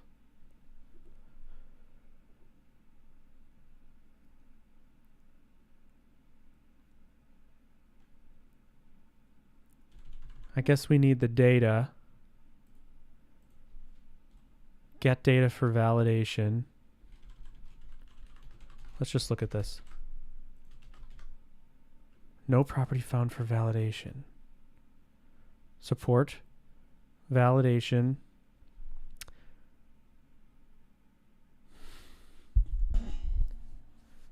So this is in form. Oh, folks, I think I left something behind, maybe? No. Validate only. We don't need this anymore. Import is wrong. You use validate as... Oh. My hero.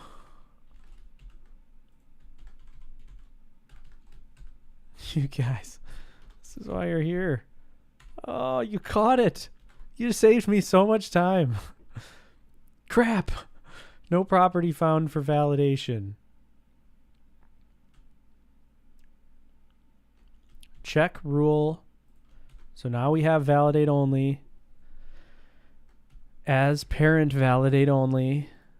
Then we call, let's just make sure. Let's follow this. We're here. Okay, hey. Hey. Yep.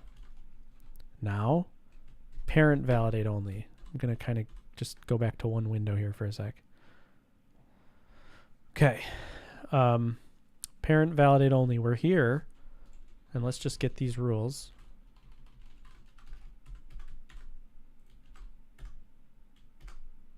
And okay, so the rules are form.username. Why the hell is it form.username? It's probably because my base validate attribute prefixes them when it shouldn't.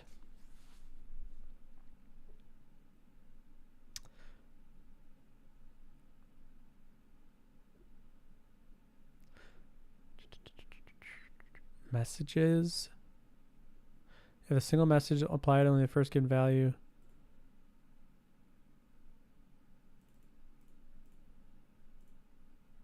Get name dot.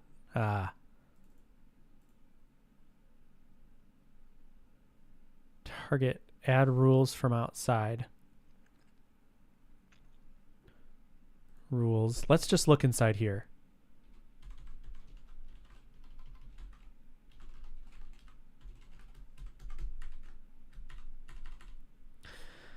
Yeah, so it's got the form dot. Where did it get the form dot? We booted. If it's null, do nothing. If it's an array, set the rules to rule. Otherwise, get name. Let's see rules right here. Form dot username. What the heck?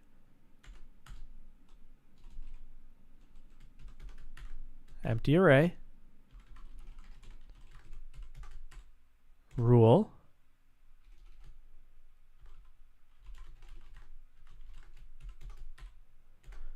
Get name. Oh, because this handles validation. When, nope. Base validate. Wait a second.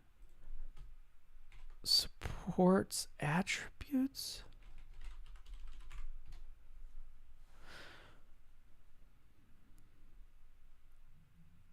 Yeah, this is the part that's just frickin' wonky. Support form objects. Initialize form objects. Boot form object. Merge outside attributes from component with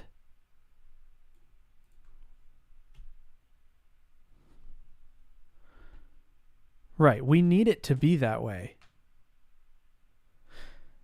The name of the attribute is the wrong thing. Okay. Yeah, this is like totally bending my brain, but I think I can explain the problem. Problem now is that the field is prefixed, but not from our new method. Right. So form class don't know about the field prefix. Yes. This is the problem.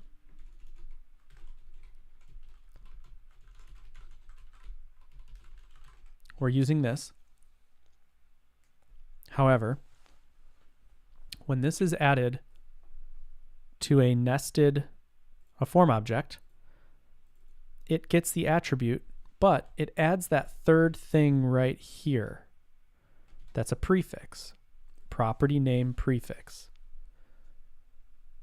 And property name prefix.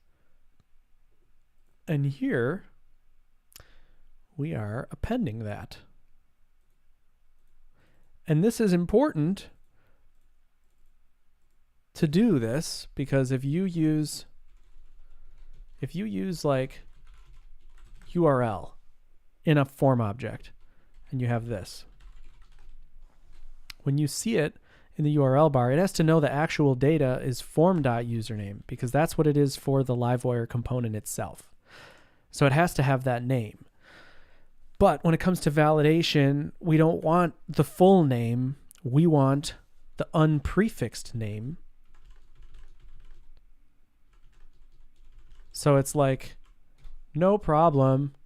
We'll just add another frickin' option that's like the full name.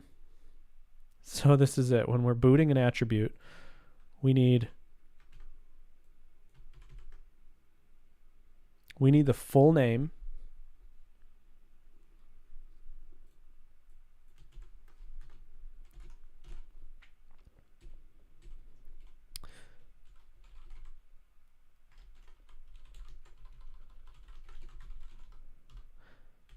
So this is full name partial name.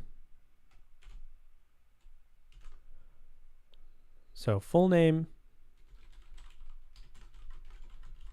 partial name, subtarget. So this is full name, partial name. Now inside of base attribute, or whatever it's called, attribute, when we boot it, we need the name and then the subname.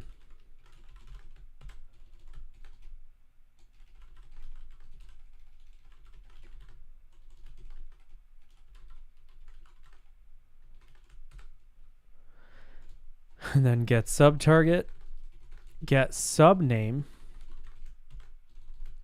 Too easy, right? You following all this? And then in base validate,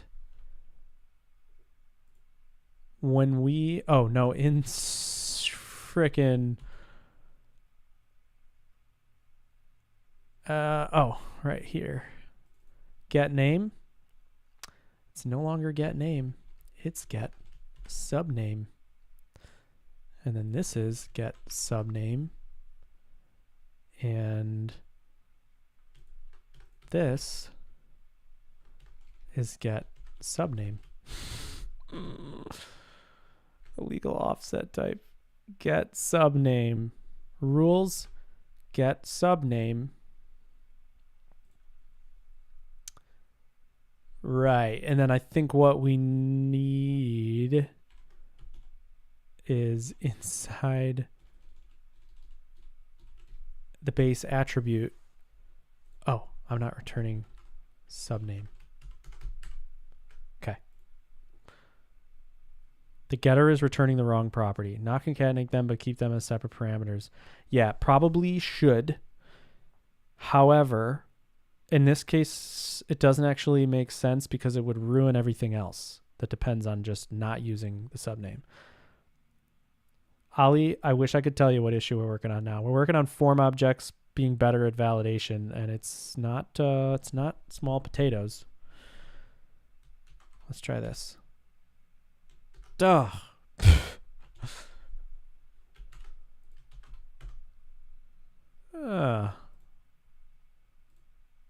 Well,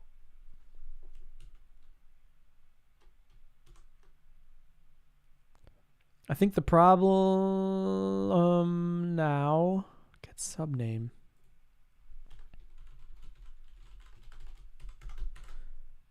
Okay. There it is, folks.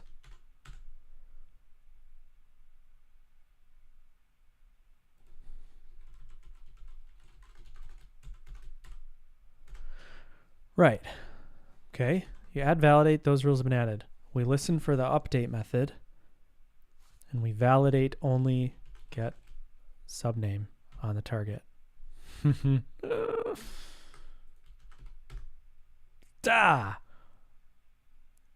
Method.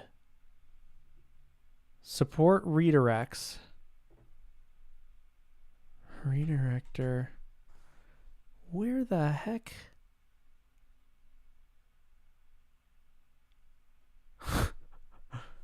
I don't know. Let's try a hard refresh and just hope it goes away. It's not going to go away. What the heck? Support redirects. Redirects. Because if a validate support redirects, we're probably listening for exception.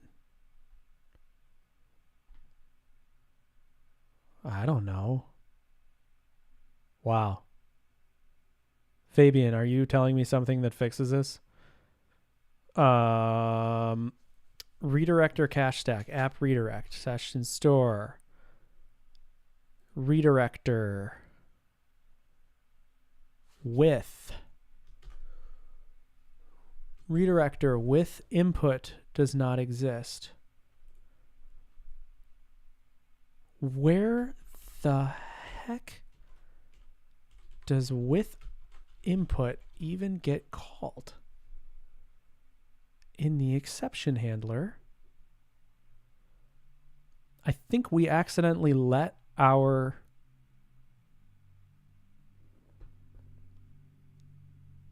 we let it bubble up to the top somehow. Yeah, definitely gnarly, Alex. That's what we're here for. That's what we do. Gnarly problems. All right. Somehow, that's getting up there all the way. Redirector. Exception to response. Pipeline. Handle. Middleware. Start session. Middleware. Okay. Our problem is somewhere, somehow.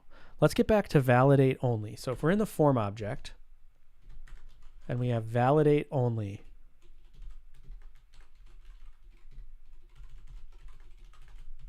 we're doing it right here. We hit tab, it says he. Then we do parent validate only. It fails. It hits this exception handler here. We mess with the messages. Then we throw the exception. Right? Just check again. Okay. If I put this below throw E, we get back to our problem. So the throwing of this is causing our problem. Where does validate only get called, you ask? It gets called in the base validate update hook. Oh, screen went blank. Get me back. Having prefix on validation, why is not? Yes, exactly. That's why it's not good, Ollie. Oh,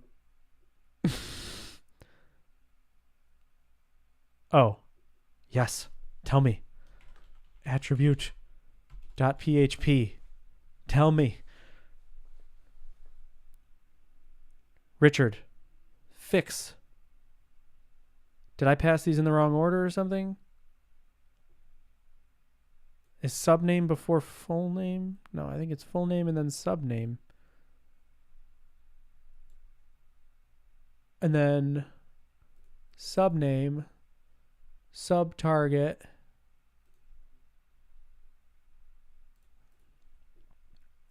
Method order is messed up. You gotta help me more than that, guys. I have no idea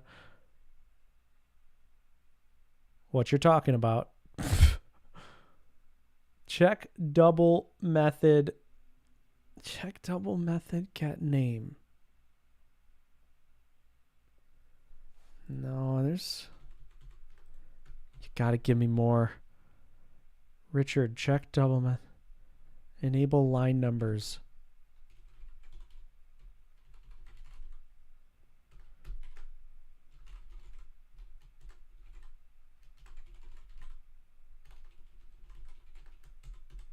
Okay. Help me out.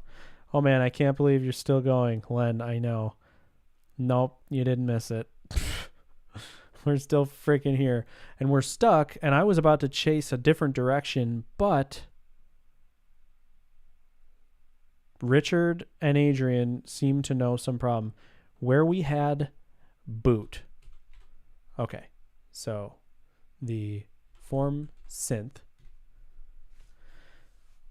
is where we're getting the attributes and we're doing the thing. And then inside the attribute is where we have our boot right here. So where we call boot is inside the attribute collection bit where we call boot. Up and a boot and a boot.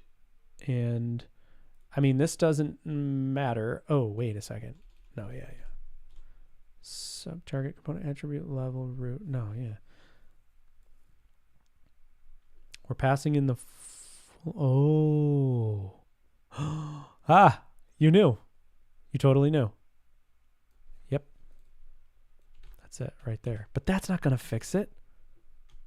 It's not going to fix it, is it? No. But you're right. That was a problem. And I appreciate the fix. Because that would have bit us some other time. That only applies to method attributes. And we're using a property one. Line 26. Yes, you're right. Yep. Okay, didn't fix our problem though. So thanks, because you prevented some future multi-error session, and I'm thankful for that. Okay.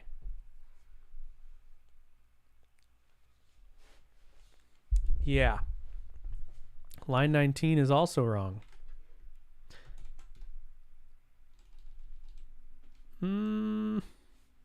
It is, isn't it? It is. Null. Subtarget. Okay, that's right. Problem still exists. So back to what we were chasing before. Base validate on update wraps up the subtarget or the component, and it calls validate only on it with get subname. So that happens in our form class. In base form, validate only is called. And this does its thing, but the throw E is not getting caught by the exception handler. Oh, wait a second. Back to base validate. It should be wrapping this. Let's just test what's going on here. All right, so it is wrapped. Profile form is being wrapped. Let's go inside wrap. And now inside wrapped. And when we call, there should be, this should happen. Trigger exception, target E. So like what we need to do, ooh, this is dark, folks. On exception. Yeah. Because the exception now, oh my gosh. It's so freaking messed up. We're not properly wrapping what we need to wrap.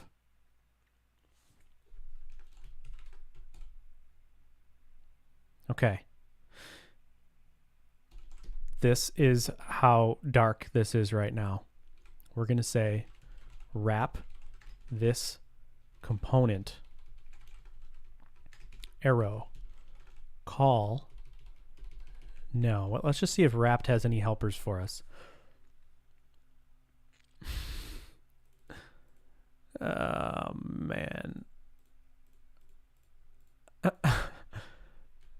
This is only supposed to wrap a component.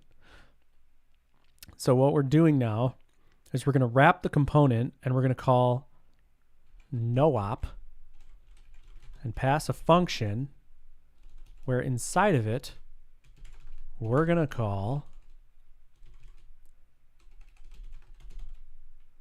validate only. And we're going to create, this is the darkness. We're in the dark.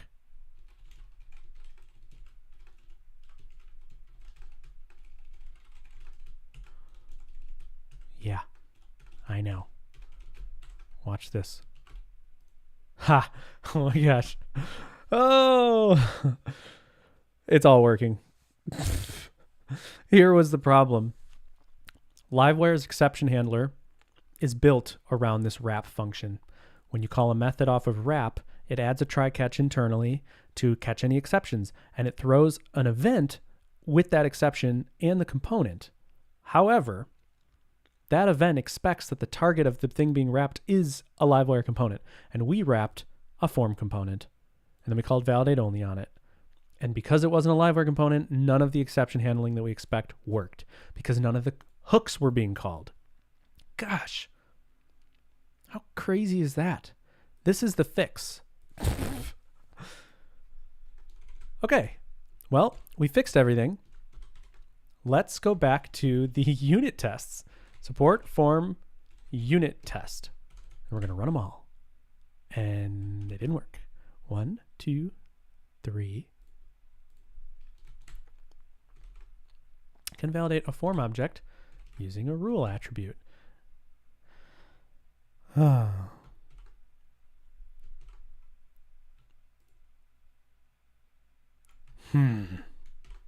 Assert has no errors. We set these properties.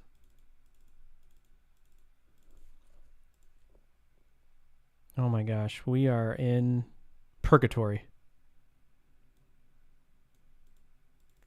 We set these. Assert has no errors. Call save. Assert has errors. Set.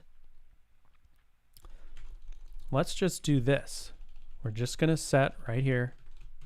Rerun the test. It still fails, kinda.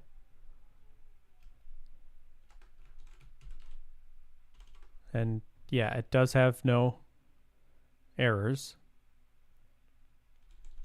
Because, okay, the frickin' error bag's not being reset. This is what we're doing. We're doing this. Right? Wait. No. Set.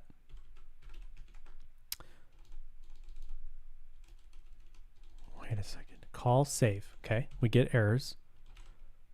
Yeah. Call save. It triggers the validate only. It triggers the error. And now it's in the error bag. Now we call set, which is going to trigger our validate only. But it's not resetting the error bag for some freaking reason. If we go inside base form and we go inside validate only, it runs this, it throws a validation exception. We set the messages the way we need to. Then it throws, it calls the parent, it calls the component validate only. What the hell? No, on this, right? It sets the message, it throws a new error. Where does reset bag get called? Is the question on everyone's mind.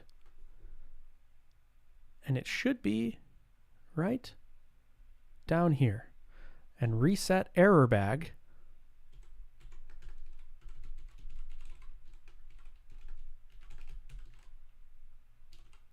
is title and not form title.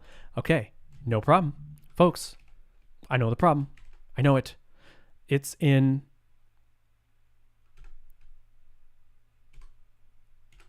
reset error bag. We're passing in a field and we're not prefixing it. You saw that the whole time, didn't you?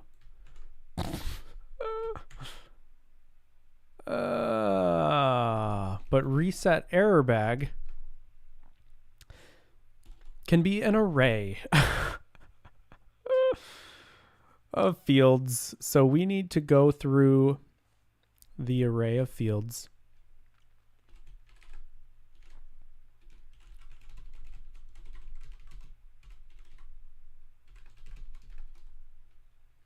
And we need to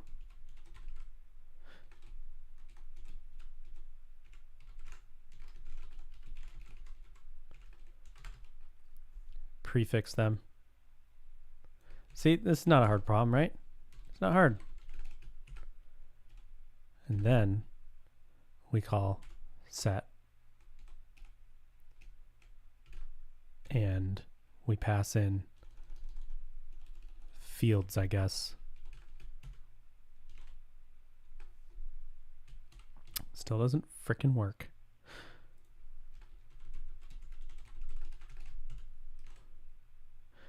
Now it's form.title, right? So now we reset the error bag.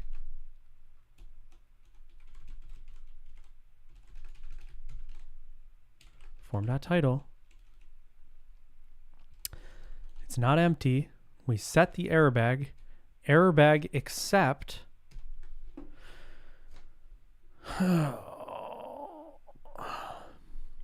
Did I do something wrong? I didn't do something wrong. What did you guys see? Okay. Test was wrong. Set no error, save has error, set, assert no error, but without calling save before. Right, because I'm calling set and it should get picked up by validate only and clear that error bag.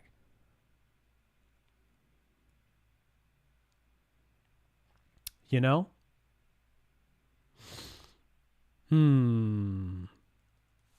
Like, I guess we can test this right here. Or maybe the problem... Oh my gosh, this is so dark.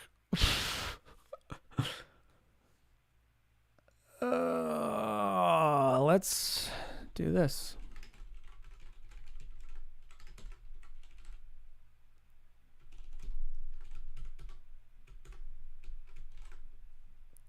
This is the error bag. It's got form.title. The title field is required. Okay. Then, oh, wait a second. Assert has no errors isn't working because we didn't do this. So it did work. It worked. I don't know. I messed with a bunch of stuff here. Let's test this out. Frickin' works. Test it all out. Let's run all the unit tests. Oop. Mostly kind of working. We're pretty frickin' far, Wally. We got 4 unit tests breaking. Not too shabby. What are they, you ask? Too few arguments to function attribute boot. 3 passed in. No problem. Oh, handles attributes. I do something here. Set property attribute. Where is that called?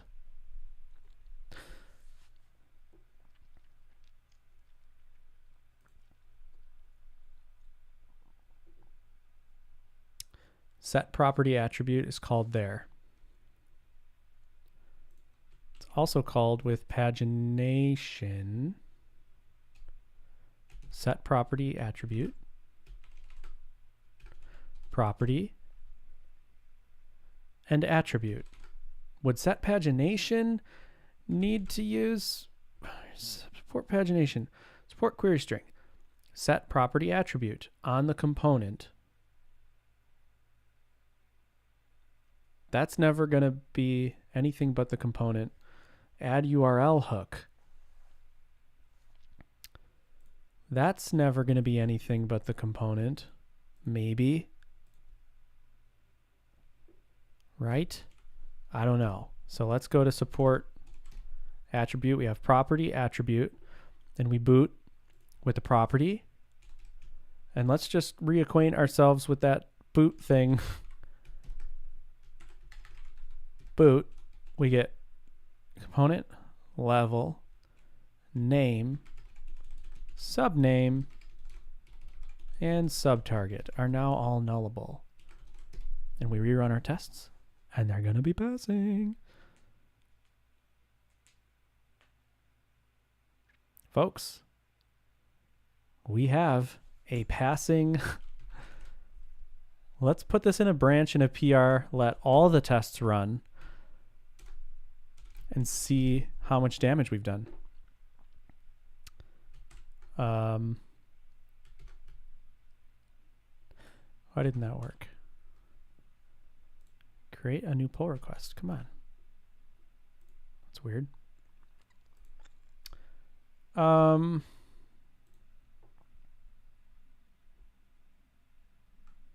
that not? What did I do wrong? Fix form object validation.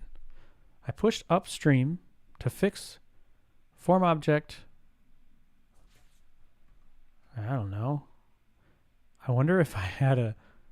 It's such a generic name. This would be silly. Make validation better in form objects. Now get pushed. I didn't commit anything. Oh my gosh.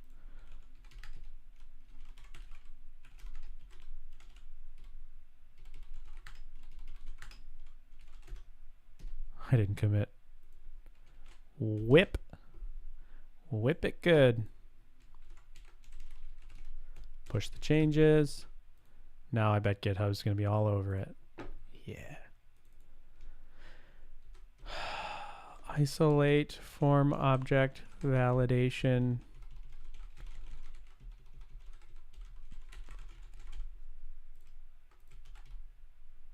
Draft the pull request.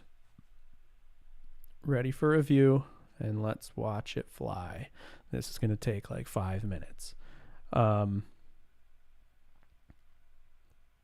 PHP 5.6 looking code. That's funny. All right, well, folks.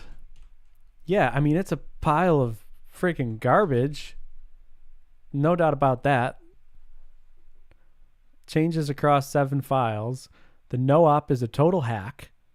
That's so ridiculous that I hacked it like that, but I did. And then attribute. But I would rather do this than like add a whole new concept to wrapped elements. So support attributes. Attribute now has a concept of subname and subtarget, which feels gross as hell, but whatever. We're kind of doing it. Attribute collection. We're just passing that stuff through. So that's fine. Support form objects. Form. This is where things got wily. Let's clean up that, all this doodly-doo. And I bet freaking half this stuff we don't even need anymore. Maybe we need it all. I know. My editor used to just show me things it doesn't need, but it doesn't do that anymore. I think we do need it all. Of course. Invade. Yeah, we need that too. Okay.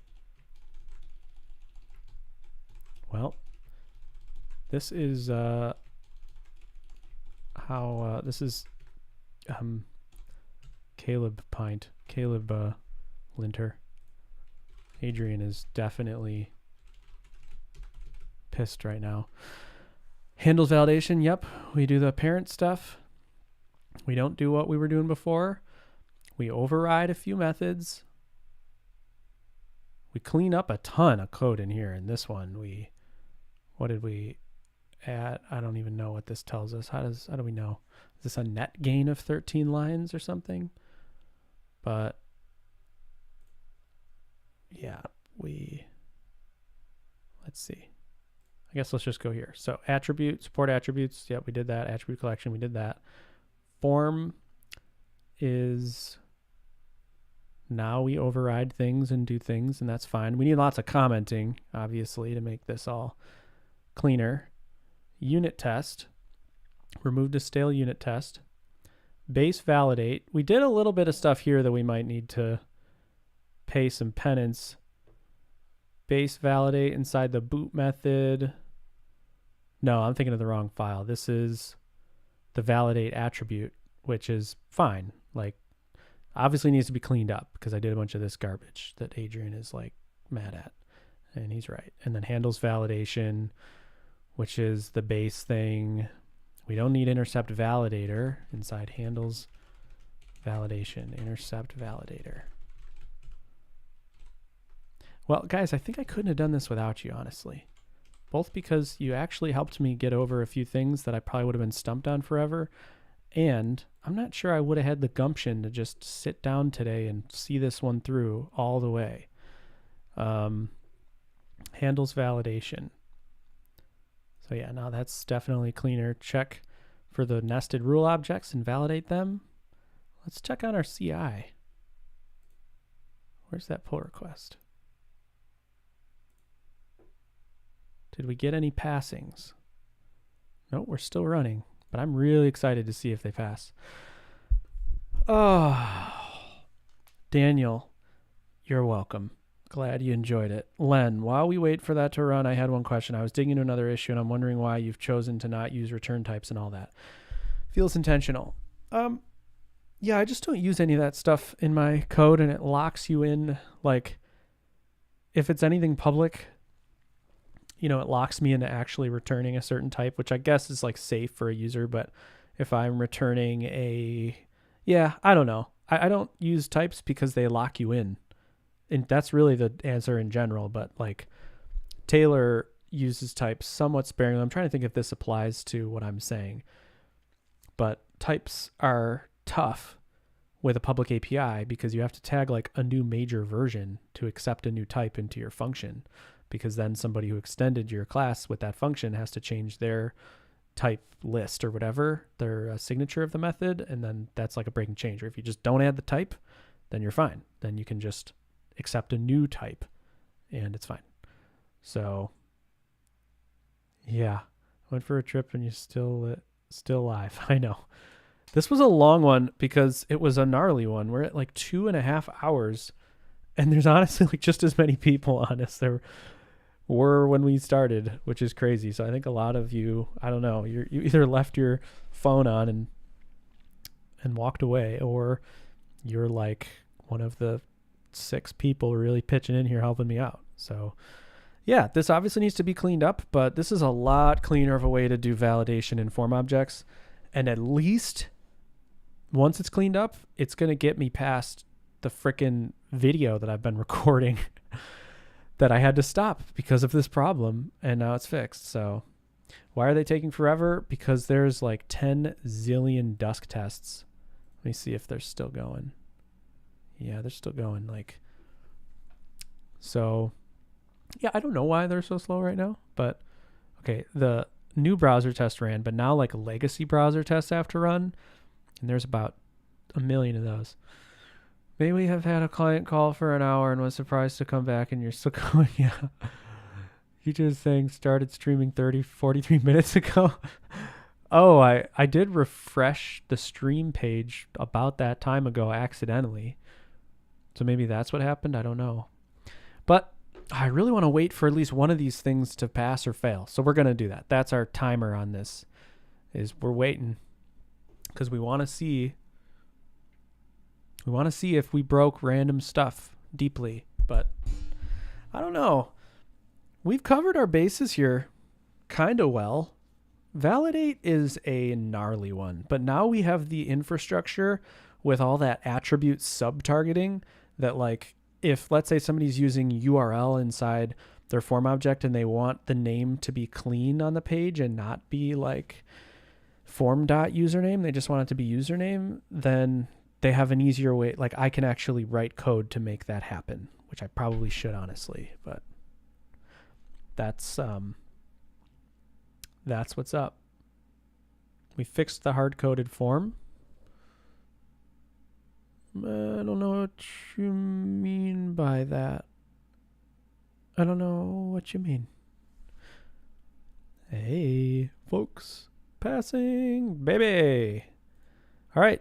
So we have passing. This thing, I mean, that's just like some random loading test that's flaky. Yeah, I'll show you. It's not anything to do with validation. It is support navigate. Navigate scrolls to top and back, preserve scroll, and random stuff like this happens because these tests are really hard to write. By the way, having validator implicit attributes without changing Livewire's fixed without changing Livewire's core. Wally, how funny would it be? I don't know if that would fix our problem, but it might. How freaking funny would that be? Validator. Implicit.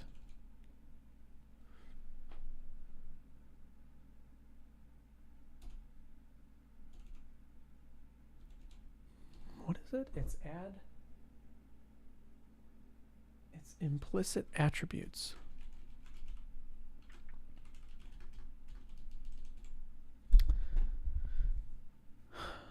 Hey, if you want to try it with an alternative PR, I'm all ears. But I'm tapped, and I have to be on another call at 3. That could last another freaking 3 hours. So, I'm so tapped. Folks, thank you so much. Adrian, if you do clean this up, you would be my favorite forever.